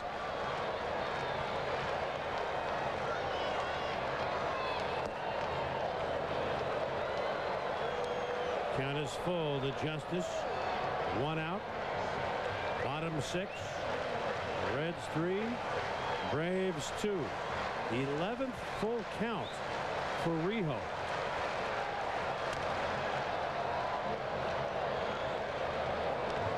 I think, Buck, in this game, those are tough pitches that he's had to throw. It's a very tough lineup. He's had a lot of full counts. You get a lot of games in the National. I think it's a much tougher game for a pitcher in the American League because you don't have you pitch around the 8th guy. You don't have the pitcher. You don't have as many bunting situations. But over in a game like this tonight, he's had to throw a lot of tough pitches, and he's only in the 6th. Skied by Justice. His shallow left. Branson, who stayed in the game after he batted for Kessinger, makes the play at short, and they're 2 down. Well, Peter, you make a good point about the pitcher Rijo, because we talked about Rijo being concerned all night long about this tough lineup. He knew he was going to have to battle and make good pitches all the way up and down the lineup. So now he's really got to assess where he's at if he gets out of this inning, goes in the dugout and sit down with the pitching coach and the manager and say, okay, maybe I can give you one more. Ripped to left field, but Greg Tubbs is there to snare the liner by Pendleton. Rijo serves up the home run to McGriff. The Braves have pulled it within one, 3-2. Really poured it on. Score. Walker ends up on second. The Expos have 3 doubles in the inning. Walker's was a single. 4-1 now. Back to you. It's good enough for Kenny Hill. What are the Expos about to win? What, 17 of 18? Is that what it is? That might be the best unknown player in North America, Larry Walker. Well, he will be in this country next year, because it doesn't look like he will be with Montreal. That's the rumor. Jose Rijo, a little upset with himself. This is him coming off the mound. This is not really Mark Fidrich talking to the baseball, is it? No, he's talking to himself about the McGriff home run. He wasn't too pleased with giving up a home run to the guy in the middle of the lineup, but that's going to be all for him, it looks like. Davey Johnson applauding his efforts. And here we go again with his bullpen trying to hold on to another lead for him. Jay Howell, who came on in relief in the 6th inning for Kent Merker, faces Jacob Brumfield, who homered off Merker in the 3rd. Greg Tubbs and Reggie Sanders.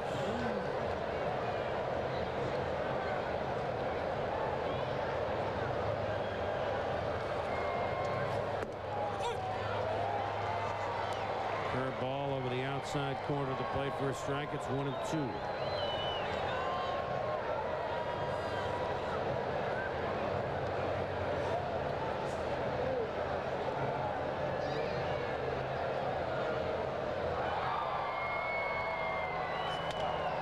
Ground ball in the hole, cut off nicely by Pendleton over to McGriff. And Brumfield is down. Well, week 3 of the NFL, and we got you covered here on ESPN on Sunday. Join us, Tom Jackson, Joe Theismann, Chris Mortensen. Yours truly for game day. Excited by the interesting start of the NFL season. Half of the things you thought over the summer would happen is already out the window after 2 weeks.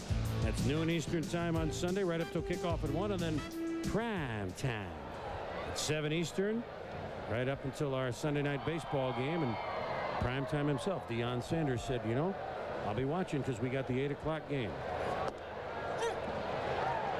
Thomas Howard is pinch hitting for Greg Tubbs. Howard, who they got for Moose Milligan from the Indians, originally came up in the Padres system. He's another part of the reconstruction of the bench. He's a very good utility outfielder. Not an everyday player, but can play all 3 outfield positions, hit the ball a little bit.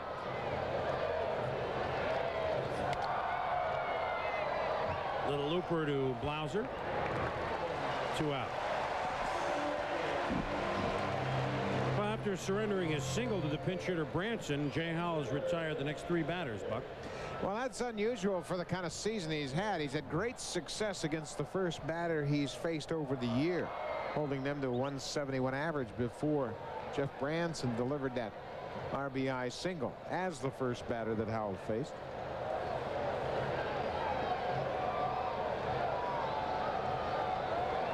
Reggie Sanders singled in the first. 2 fly ball outs to the outfield. Fouls that one back. In the mid of Javi Lopez for strike 1. Well, he'll probably be a mainstay of this Reds team in the next few years. Reggie Sanders.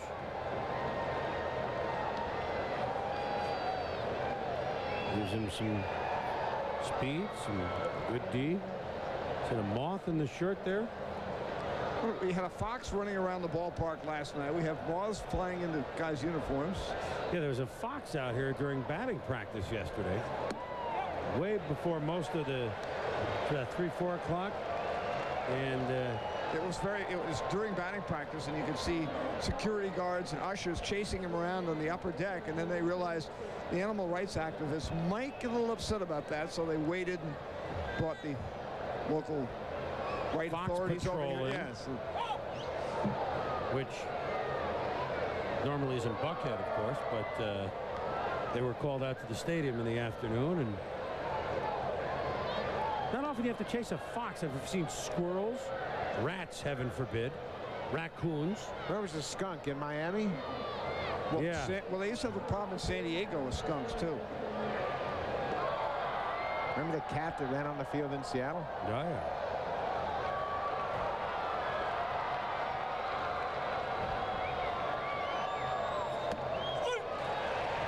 Strike 3 call to Reggie Sanders. 7th inning stretch time here in Atlanta with the Braves trailing 3-2. You've seen it before. The ones who run with the herd. Atlanta Braves trailing the Cincinnati Reds 3-2 in the bottom of the 7th inning. And Bobby Cox is elected to go to his bench. First of all, Thomas Howard stays in left field. We have a new pitcher on the mound, Johnny Ruffin, the good throwing right-hander that the Reds got in the Tim Belcher trade from the White Sox system. And batting against Ruffin will be Deion Sanders. Well, Johnny Ruffin is highly coveted by anybody that talked to the White Sox about a deal. They love his arm. Buck, he was a guy that the White Sox had to get one great arm in that Belcher deal, and the White Sox have about as much pitching as any club in baseball throughout their system. But Ruffin's got that really loose, great delivery, really hard, biting down curveball. And they think, you know, if you could get Ayala out there, Spradlin gives them a different look, they get Foster back. If they get Dibble back, they've got the making of a deep bullpen if they can just find a left-hander. Deion Sanders is 10 for 20 this year as a pinch hitter. And, of course, with the way the club has been going, and he had been on the DL until recently with the bronchial ailment, he's not going to play that much, and he grounds out to short. There is one out. Deion can help this club as they streamline toward what they hope is their 3rd straight NL West pennant and streamline toward what they hope is their 1st World Series. Deion, though, that pinch hitter doesn't work, and the next one that Bobby Cox will try, Tony Tarasco Sauce will bat for the second baseman, Rafael Belliard. Of all their young players, the more ballyhooed ones like Lopez and Chipper Jones, this guy has moved up right into the forefront. He's one of the best. And he delivers immediately with a base hit to center field. So Tarasco, the tying run is aboard. And so Cox's Braves are now 1 for 2 with pinch hitters. He'll send a 3rd one up. Sid Bream will bat for the pitcher. Pretty deep bench that Bobby Cox has now with all the young players coming up for this last month. And now he goes to the veteran Sid Bream. But Tony Tarasco, as Peter mentioned, has made dramatic strides up in this organization. And now it's the old veteran. I mean, just think about what you said, Buck. Deion Sanders, a guy that's expected to start, if not here, somewhere every day. Sid Bream, who has been the regular first baseman here until they get McGriff. And Tony Tarasco, a highly rated prospect, except with all the fine outfielders they have, he's not in there. Base hit by Bream. So, I mean, these are frontline players potentially all coming up as pinch hitters for the Braves, and 2 of the 3 of them have singled. Success breeds success, and when you become a good organization, you have a lot of talent. You keep classy guys like Sid Bream around.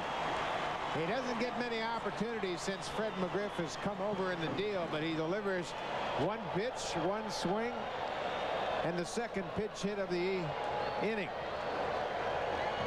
Now a pinch runner, Ramon Caraballo. Good. He's good. You can go deep to the bench here in September. And so 2 on with 1 out. And Otis Nixon up, who tripled and scored the 1st run for the Braves back in the 3rd inning. So can the bullpen blow it again for Rio? Admittedly, a one-run lead with 3 innings to go. I mean, you're going to lose some of those games. But Rio has lost 4 potential wins in the 9th inning alone this year. Rio's line tonight, 7 strikeouts, puts him over 200 for the year. The 2 runs, one of them McGriff's home run. Ground ball to second. Samuel to Branson. They complete the double play just in time to beat Nixon on a close call at first. So Johnny Ruffin bears down. We got a ball game, 3-2 Cincy.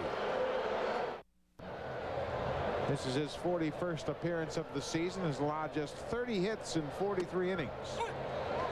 So Mark Bay City Wohlers goes up against Chris Sabo, Hal Morris, and Joe Oliver here in the Cincinnati 8th. 3-2 Reds. Good ball game. Glad you could join us. New catcher Damon Berryhill after Sanders pinch hit for Javi Lopez.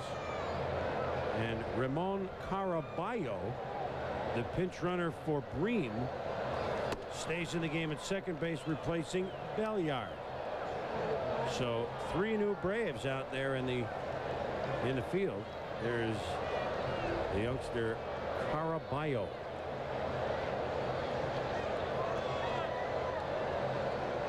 2-1 the count to Chris Sabo, who fouls it off. Count is 2-2. Before we go any farther, we'd like to wish those of you, the Jewish faith, a Happy New Year, Happy Rosh Hashanah this evening. And if you've been watching this game in its entirety, we caught you. You should have gone to Temple. Foul back. Count remains at 2-2. We find you. So Happy New Year, everyone.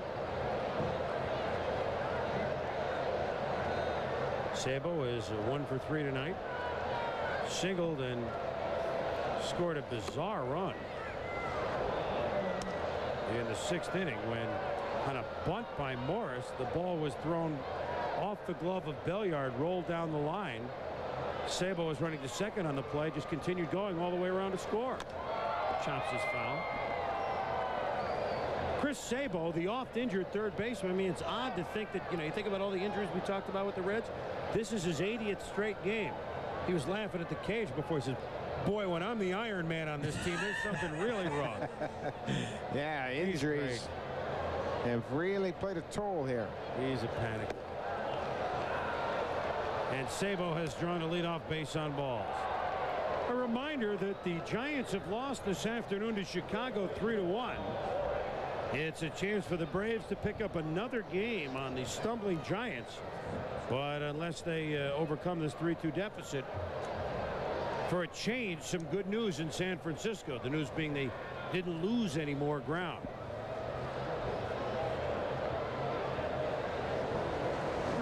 Bobby Cox's Braves have battled back to within 1 run. The 2 innings Cincinnati scored. The Braves have come back to score. This is exactly the situation we described. Sabo on first, and Morris laid down the bunt against Merker. We'll see what happens here. That was against a left-handed pitcher, so I don't expect them to do the same thing this time with Howe, or with Wohlers on the mound now in relief of Howe.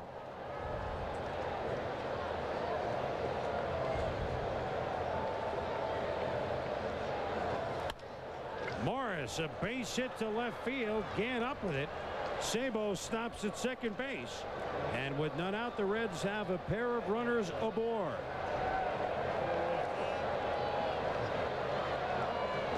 Here's Sabo, the look of a hockey player, which he once was. And action in the Braves bullpen. The left-hander again is Mike Stanton. The right-hander is Marvin Philadelphia Freeman. Nickname worked better when he was on the Phillies, I will admit, but hey, that's what he has. Joe Oliver up. Joe is 0 for 2 and a walk.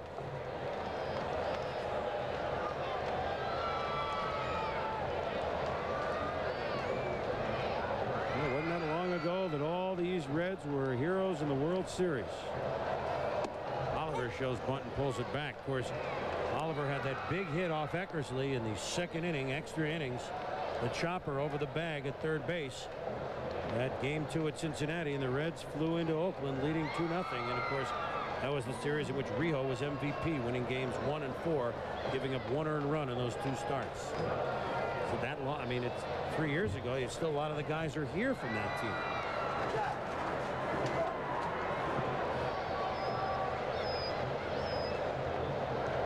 Don Gellett ordering out tonight.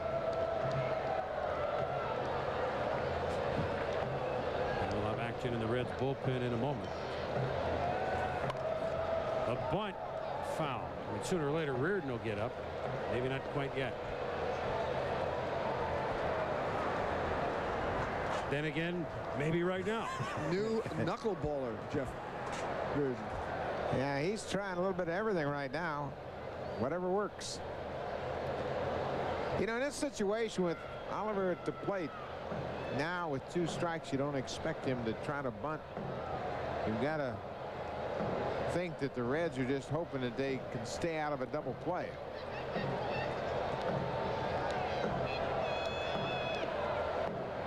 Still bunting. Lays it down. It's a hard bunt. Wohlers elects to tag Oliver, who stops in his tracks, but he gets the job done. Sabo moving up to third, and Morris up to second with 1 out. Well, Davy Johnson stays with the bunt with 2 strikes. Wohlers throws a strike. Oliver gets it down. So he does his job, moves the runners up 90 feet at second and third with 1 down. It's no easy task bunting Mark Wohlers with 2 strikes on you.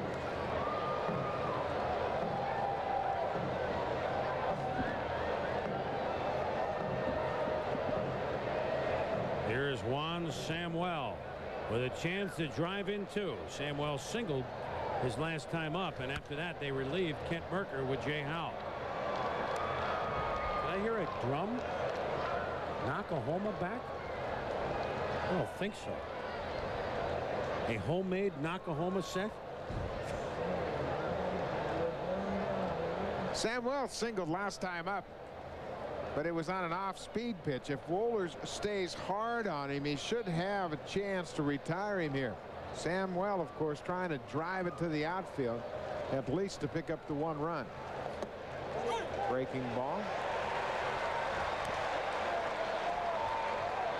You really can't give a veteran like Juan Samuel something off speed with 2 strikes. He's thinking about, okay, putting in play.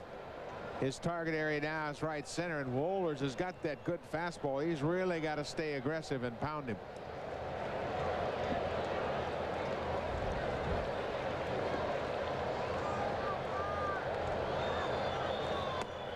There's the fastball. Well, one thing Wohlers really needs to become an outstanding closer is just to establish that he can either get his forkball or his slider over the plate. The last time out, they were really encouraged because in a jam, he went strike with a fastball through 2 straight forkballs, struck his way out of the jam. 1-2 the pitch to Samuel, a curveball that's fouled off. Now you see, even as good as that breaking ball was, Samuel got a piece of it. He's a smart hitter, a veteran hitter. He knows with 2 strikes, all he's trying to do is dump one over the drawn-in infield. Take a look at this nasty breaking pitch, probably the forkball. You see how he gets a piece of it? He stays back. All he's thinking about is just flaring something over the drawn-in infield, trying to cash in at least one of these runs. I believe you've got to stay hard on Samuel.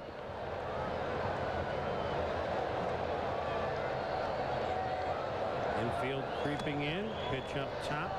There's another forkball, but it was dangerously close to being right where Samuel could drive it to the outfield. It didn't really fork. It was more like a spoon ball. I mean, it didn't go down that much.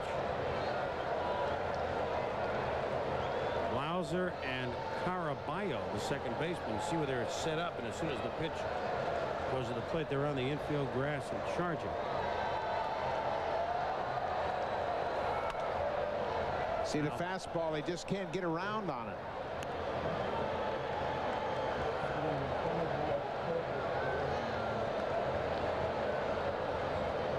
Jeff Branson on deck.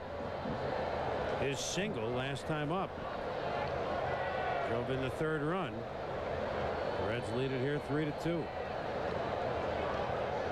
Braves don't lose very often, at least not as of late.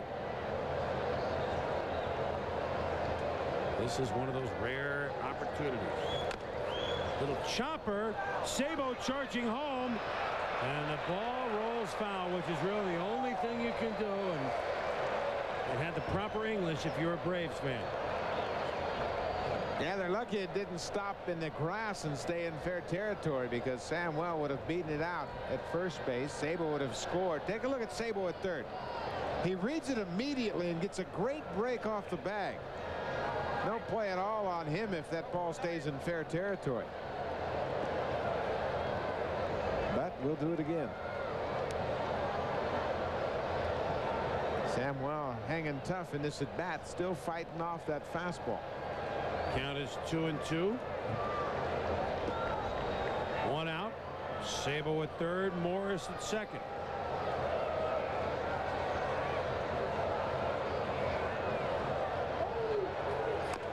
Chopped again, almost identical.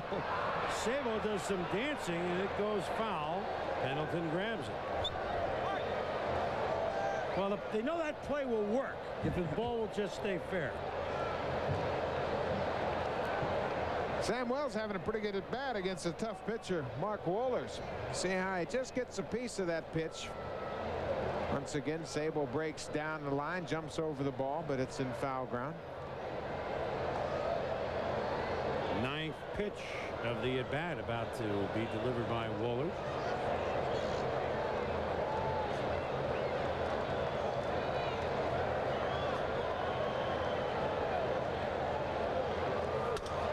Broken bat, base hit over Caraballo, should score two. Here comes Morris, here comes the throw, not in time. 5-2 Cincinnati. Now you said it, Buck, a good at bat for Juan Samuel, and that time you gamble. Not sure that if Caraballo was back that the ball goes right at him or not, but he's also not exactly Manute Bol out there, and Samuel just got enough oomph on it. Just plate two. What a good at bat for the veteran Juan Samuel. He gets jammed on the pitch because he's staying back and just gets it over the head of the second baseman. They had to play in. They were trying to cut off that run. 2 runs come in on Samuel's second hit of the night.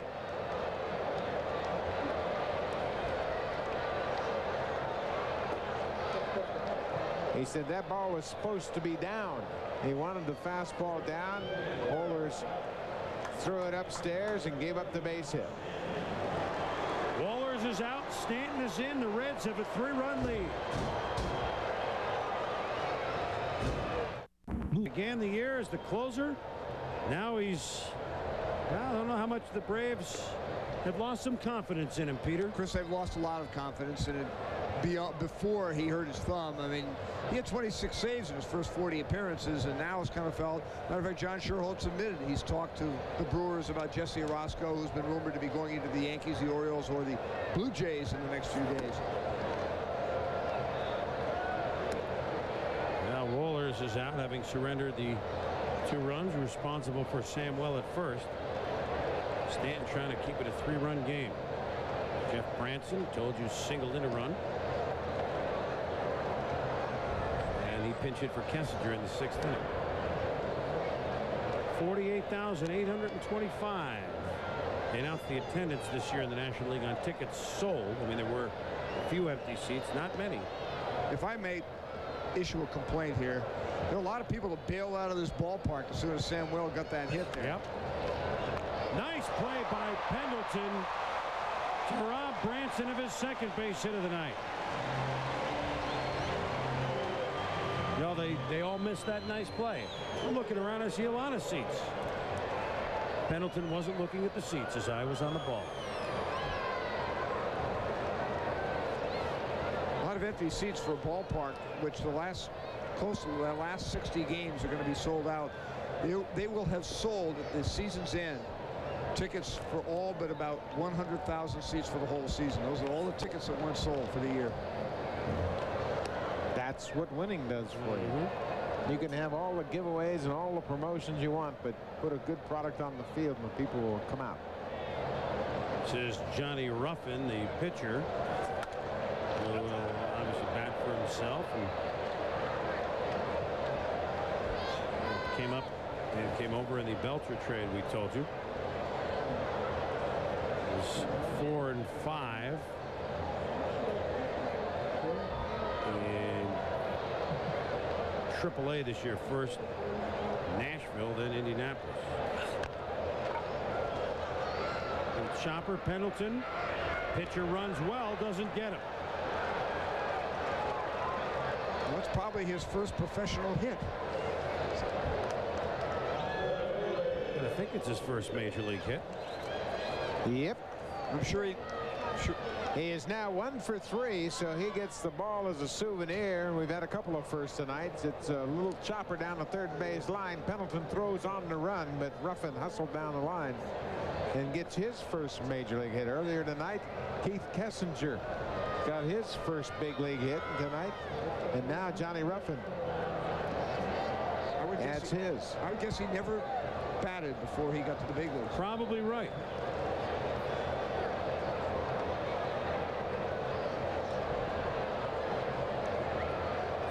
DH in the minors. That would look like a rocket in the box score. Yeah. Call home. Jacob Brumfield, who hit a rocket to left field over the fence off of Kent Merker in the 3rd inning, fouls this one away. If you're looking to the 8th inning for the Atlanta Braves, 2-3-4. Jeff Plowser, Ron Gant, and Fred McGriff. I think there's some action left. Nobody's in that much of a hurry. I know the game has taken close to 3 hours here in the 8th inning. But jeez, hang around.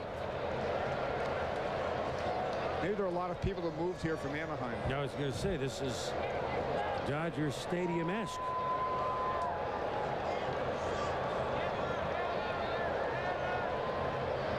Brumfield 1 for 4. Stanton, the 4th Brave pitcher of the night. Merker started, then Howell, then Wohlers, now Mike Stanton. Ripped inside the line for a base hit. 1 run scores. The throw to third is behind Ruffin. 6-2 Cincinnati.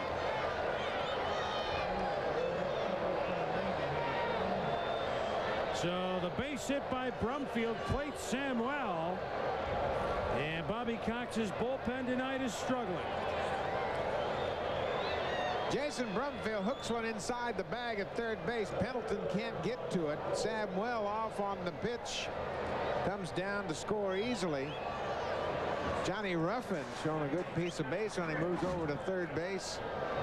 And it hasn't been very often that Bobby Cox's bullpen can't shut down the opponents.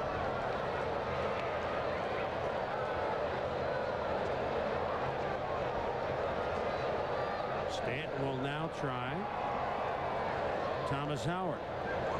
Winning the game for Greg Tubbs.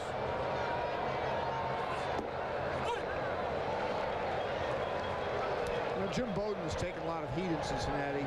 Young general manager. He fired Tony Perez after 44 games. But he grabbed Brumfield as a minor league free agent out of the Kansas City organization. He got Ruffin in the deal for Belcher. He picked up Howard for almost nothing.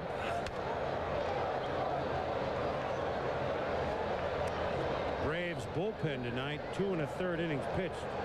3 runs, 5 hits. And 1 more single will make 2 more runs.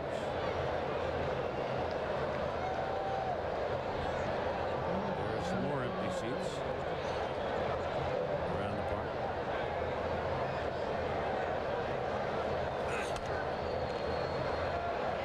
And 1 will be out of play. 2 teams play. Go ahead, Buck. As dismal as things have been for the Giants, all of a sudden they can sit back and say, well, we caught a break. Braves lose one, maybe. Anything to stop the momentum.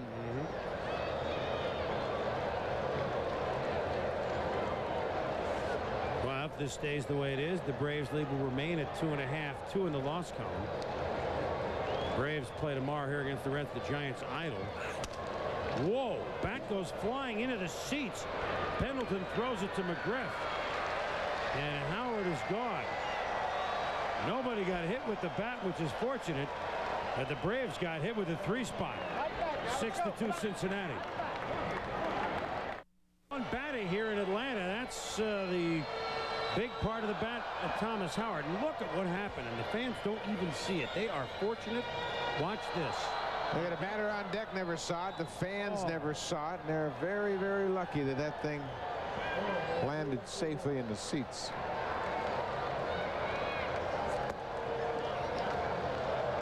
So the Reds, with 3 runs on 4 hits, grab the big lead, and Johnny Ruffin, who batted for himself and got a base hit. Shot by Blauser, snared by Sabo, over to Morris, 1 out. It's a good way to start this inning because Rio left a recent start with a 6-1 lead, and he started driving around the ballpark, drove back when it got to be 6-5.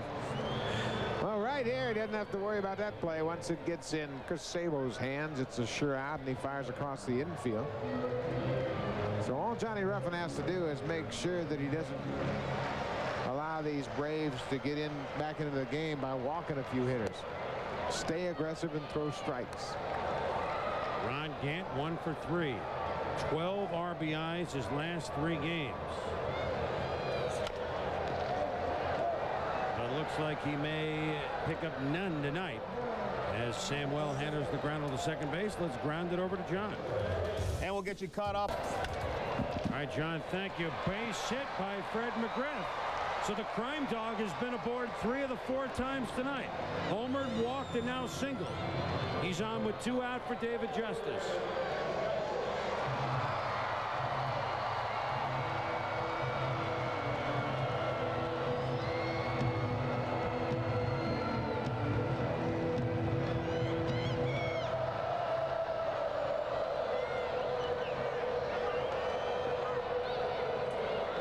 I tell you, when this place is packed and you hear without any of the music, just the war chant, it's an ominous sound if you're an opponent.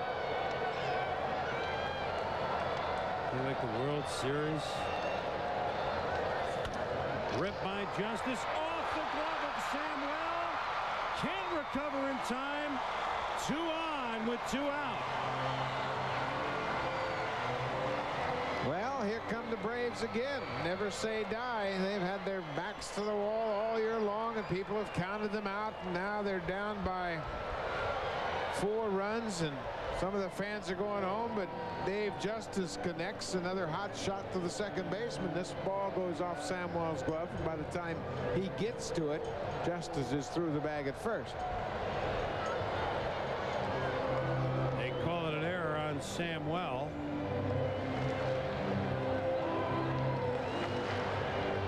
Don Gullett on the mound talking with Ruffin. And the catcher, Joe Oliver. Jeff Reardon should be more than warm. It's the second inning he's been warming up. Talking with the youngster Johnny Ruffin, 22 years of age, born 1971. Now he's barely older than the guys that are going to be playing in our Thursday night college football game tomorrow night, beginning with the weekend kickoff show at 7:40 Eastern time. Looking ahead at the big Saturday action. Of course, triple-header on ESPN's way. 3 touchdowns last week against Maryland. Can he continue in ACC play? Well, the Braves have a couple of runners with 2 outs. And Terry Pendleton up. He's 0 for 3.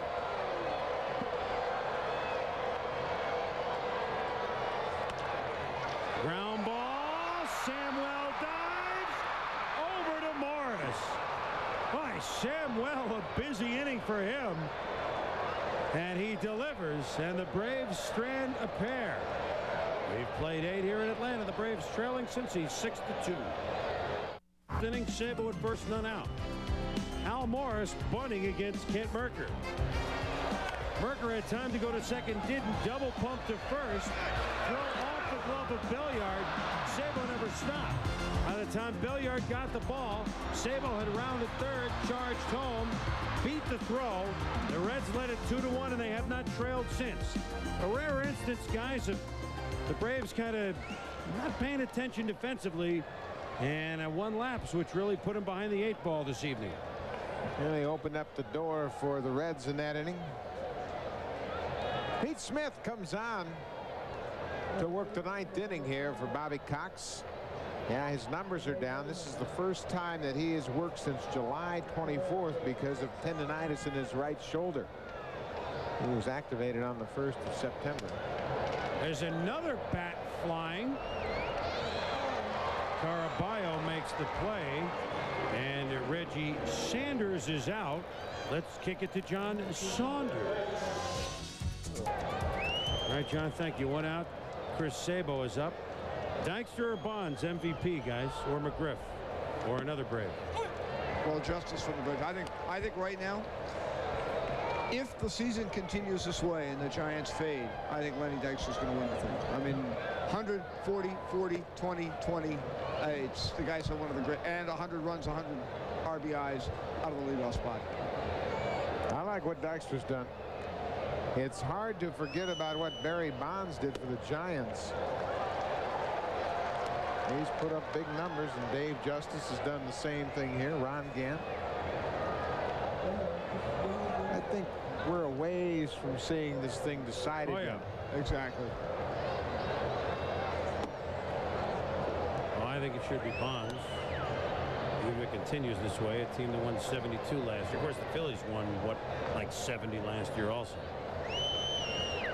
They were about a 420 team without Dykstra in the lineup the last 3 years. Sabo flies to left. Gant makes the play. And Gant and Justice certainly have had great years here in Atlanta. And those that might think about voting for McGriff, I mean, only being here 3 months, I don't think that. I mean, does he deserve citation for being a big shot in the arm? Of course. For MVP, I don't. Bonds or Dykstra, I would vote for Bonds. I don't vote, but I would vote for Bonds. I mean, it was a little bit like in 1987. You couldn't vote for Doyle Alexander as the most valuable player in the American League after the Tigers went 11-0 after they got him for John Smoltz. McGriff makes the play on Hal Morris. And a 1-2-3 ninth for Peter Smith. Braves trailing by 4 have their final shot coming up. Bottom of the 9th inning, the Braves have some work to do. They trail the Cincinnati Reds 6-2, but get a neon tomahawk chop and the headdress is out, and the Braves faithful have seen this team come back from all odds. Can they come back against Johnny Ruffin, who's trying to nail it down for Jose Rijo? Rijo would stand to win for the 14th time this year. Coming up for the Braves here in the 9th, 7-8-9, which is nowhere near the original 7-8-9 in the lineup. Damon Berryhill winning the game late. He's hitting 7th. The pitcher bats 8th, so we'll have a pinch hitter, and Chipper Jones is in the on-deck circle. And then Ramon Caraballo, the second baseman, is due to hit 3rd. So not exactly Gant, McGriff, and Justice coming up at this point, but you never know.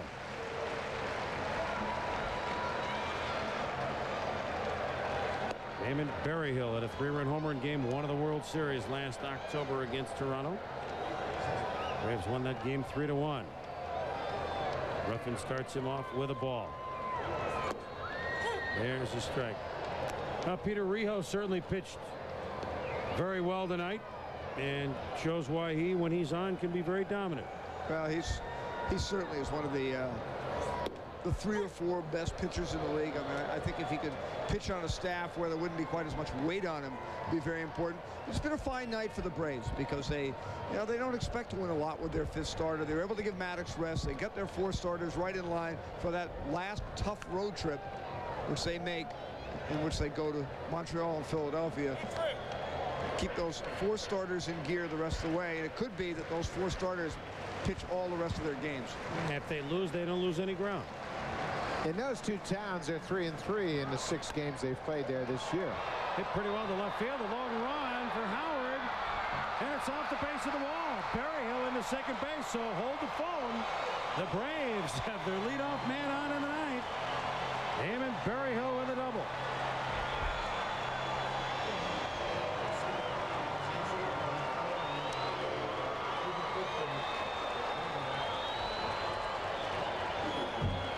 Can the Braves magic strike again this evening against Johnny Ruffin?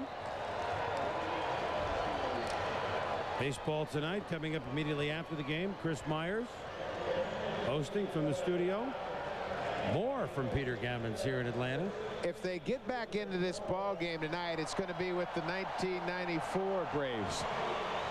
Chipper Jones is going to hit. Ryan Klesko's on deck.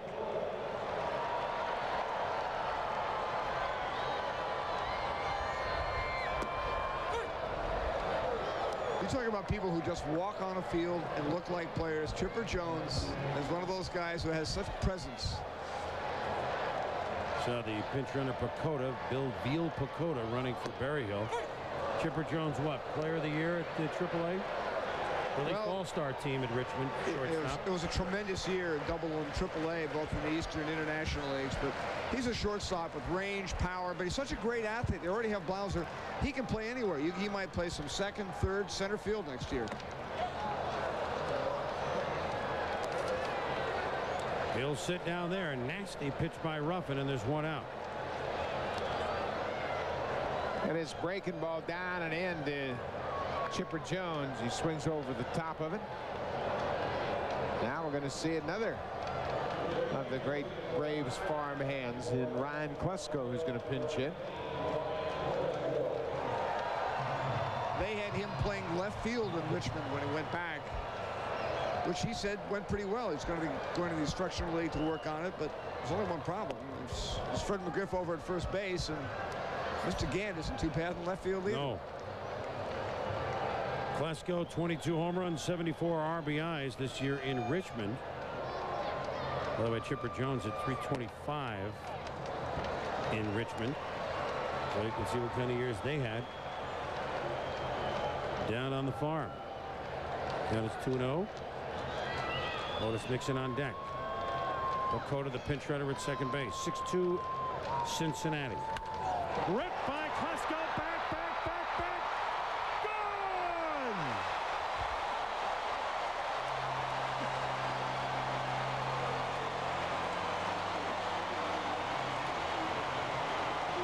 Well, if the 93 Braves aren't enough, here come the 94 Braves.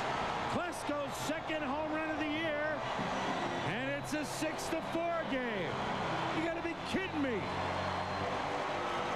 There's talent through and through in this organization, and that was a Fred McGriff-like home run.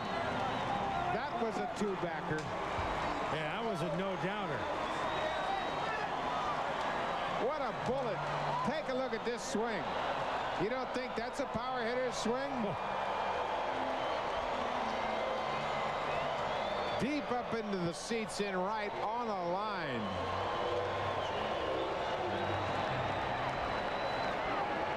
Now Ryan Klesko draws the Braves to within a pair. And now the top of the order is up. Nixon and Blauser. And a change on the hill for Cincinnati. Jeff Reardon aboard. Jimmy Williams and sees the stop sign. Jose Rio, if you're driving outside the ballpark, you might want to drive back again. Well, or else keep going. Peter, you said it was the 6-1 game, and Dibble gave up 4, and he drove back to the park, and he asked the guard at the parking lot, what's the final score? And it had better begin with 6. It did. 6-5. Jeff Blauser, the potential tying run at the plate. He drove in a run with a 2-out single back in the 3rd. Fouls it off.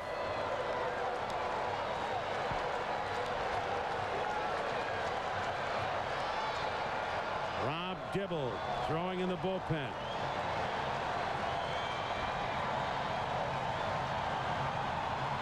Crowd alive.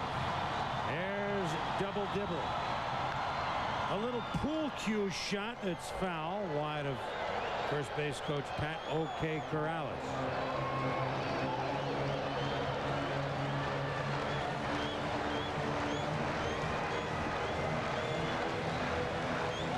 Boy, Bobby Cox has pulled some proverbial rabbits out of the hat this year. Is this just another one of them? Ripped to center field. The base hit. Nixon to third. And the tying runs are aboard. And the potential winning run comes to the plate in the person of Ron Gant, who hit a grand slam here last night. Holy smokes!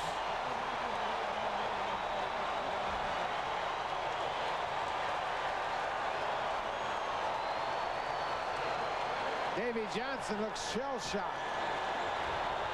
Who are these guys?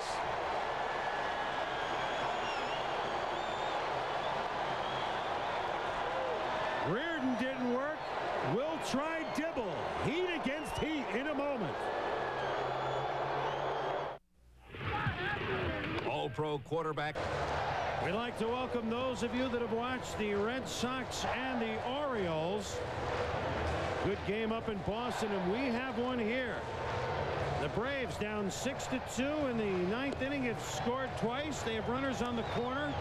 They have knocked out two relievers. Rob Dibble is on to face Ron Gant. There's Dibble's ERA ballooned to 5.67. He has just 19 saves, more walks than innings pitched. But they bring Dibble in because the next two batters, fastball hitters Gant and McGriff, combined lifetime 3 for 21 with 11 strikeouts against Dibble. So heat versus heat. Last night, early on in the game against Cincinnati, with the bases full, Gant drills a no-doubt grand slam. He had 4 RBIs, obviously, here last night. 6 RBIs for the Padres on Saturday. 12 in his last 3 games. Gant is 1 for 4 tonight. Singled back in the third. We told you McGriff and Gant combined struggle. There's Gant's numbers against Rob Dibble. But that's against the Rob Dibble from 90, 91, and 92. Not necessarily the Dibble from 93. Ripped to left. This is going to go to the corner. It's over the fence. It's gone. It's gone. The Braves win. They win it. I don't believe it.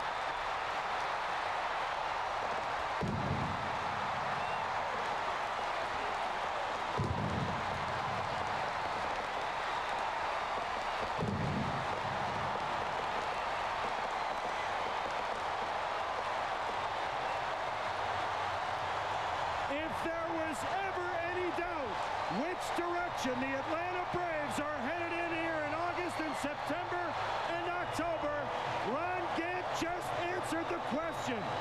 A 5-run night. 3-run homer by Gant, and the Braves have beaten the Reds 7-6. They lead the Giants by 3.5. Oh my goodness. Nobody's been hotter than Ron Gant. He's sitting on a breaking ball from Dibble. He gets the breaking ball down out over the plate. You can see he was out in front, but he gets enough of it to hit it off the top of the wall, and it goes out of the ballpark for a 3-run homer. A grand slam last night, and Ronnie Gant wins it tonight as the Braves score 5 times in the 9th inning. This team is on a roll. Yeah, roll out the barrel. A 2-run homer by Klesko, a 3-run homer from Gant. Oh, by the way, he's now the leader in RBIs in the National League with 107. Now 15 in his last 4 games, but the biggest number of them all for Atlanta. They pick up yet another game on the Giants.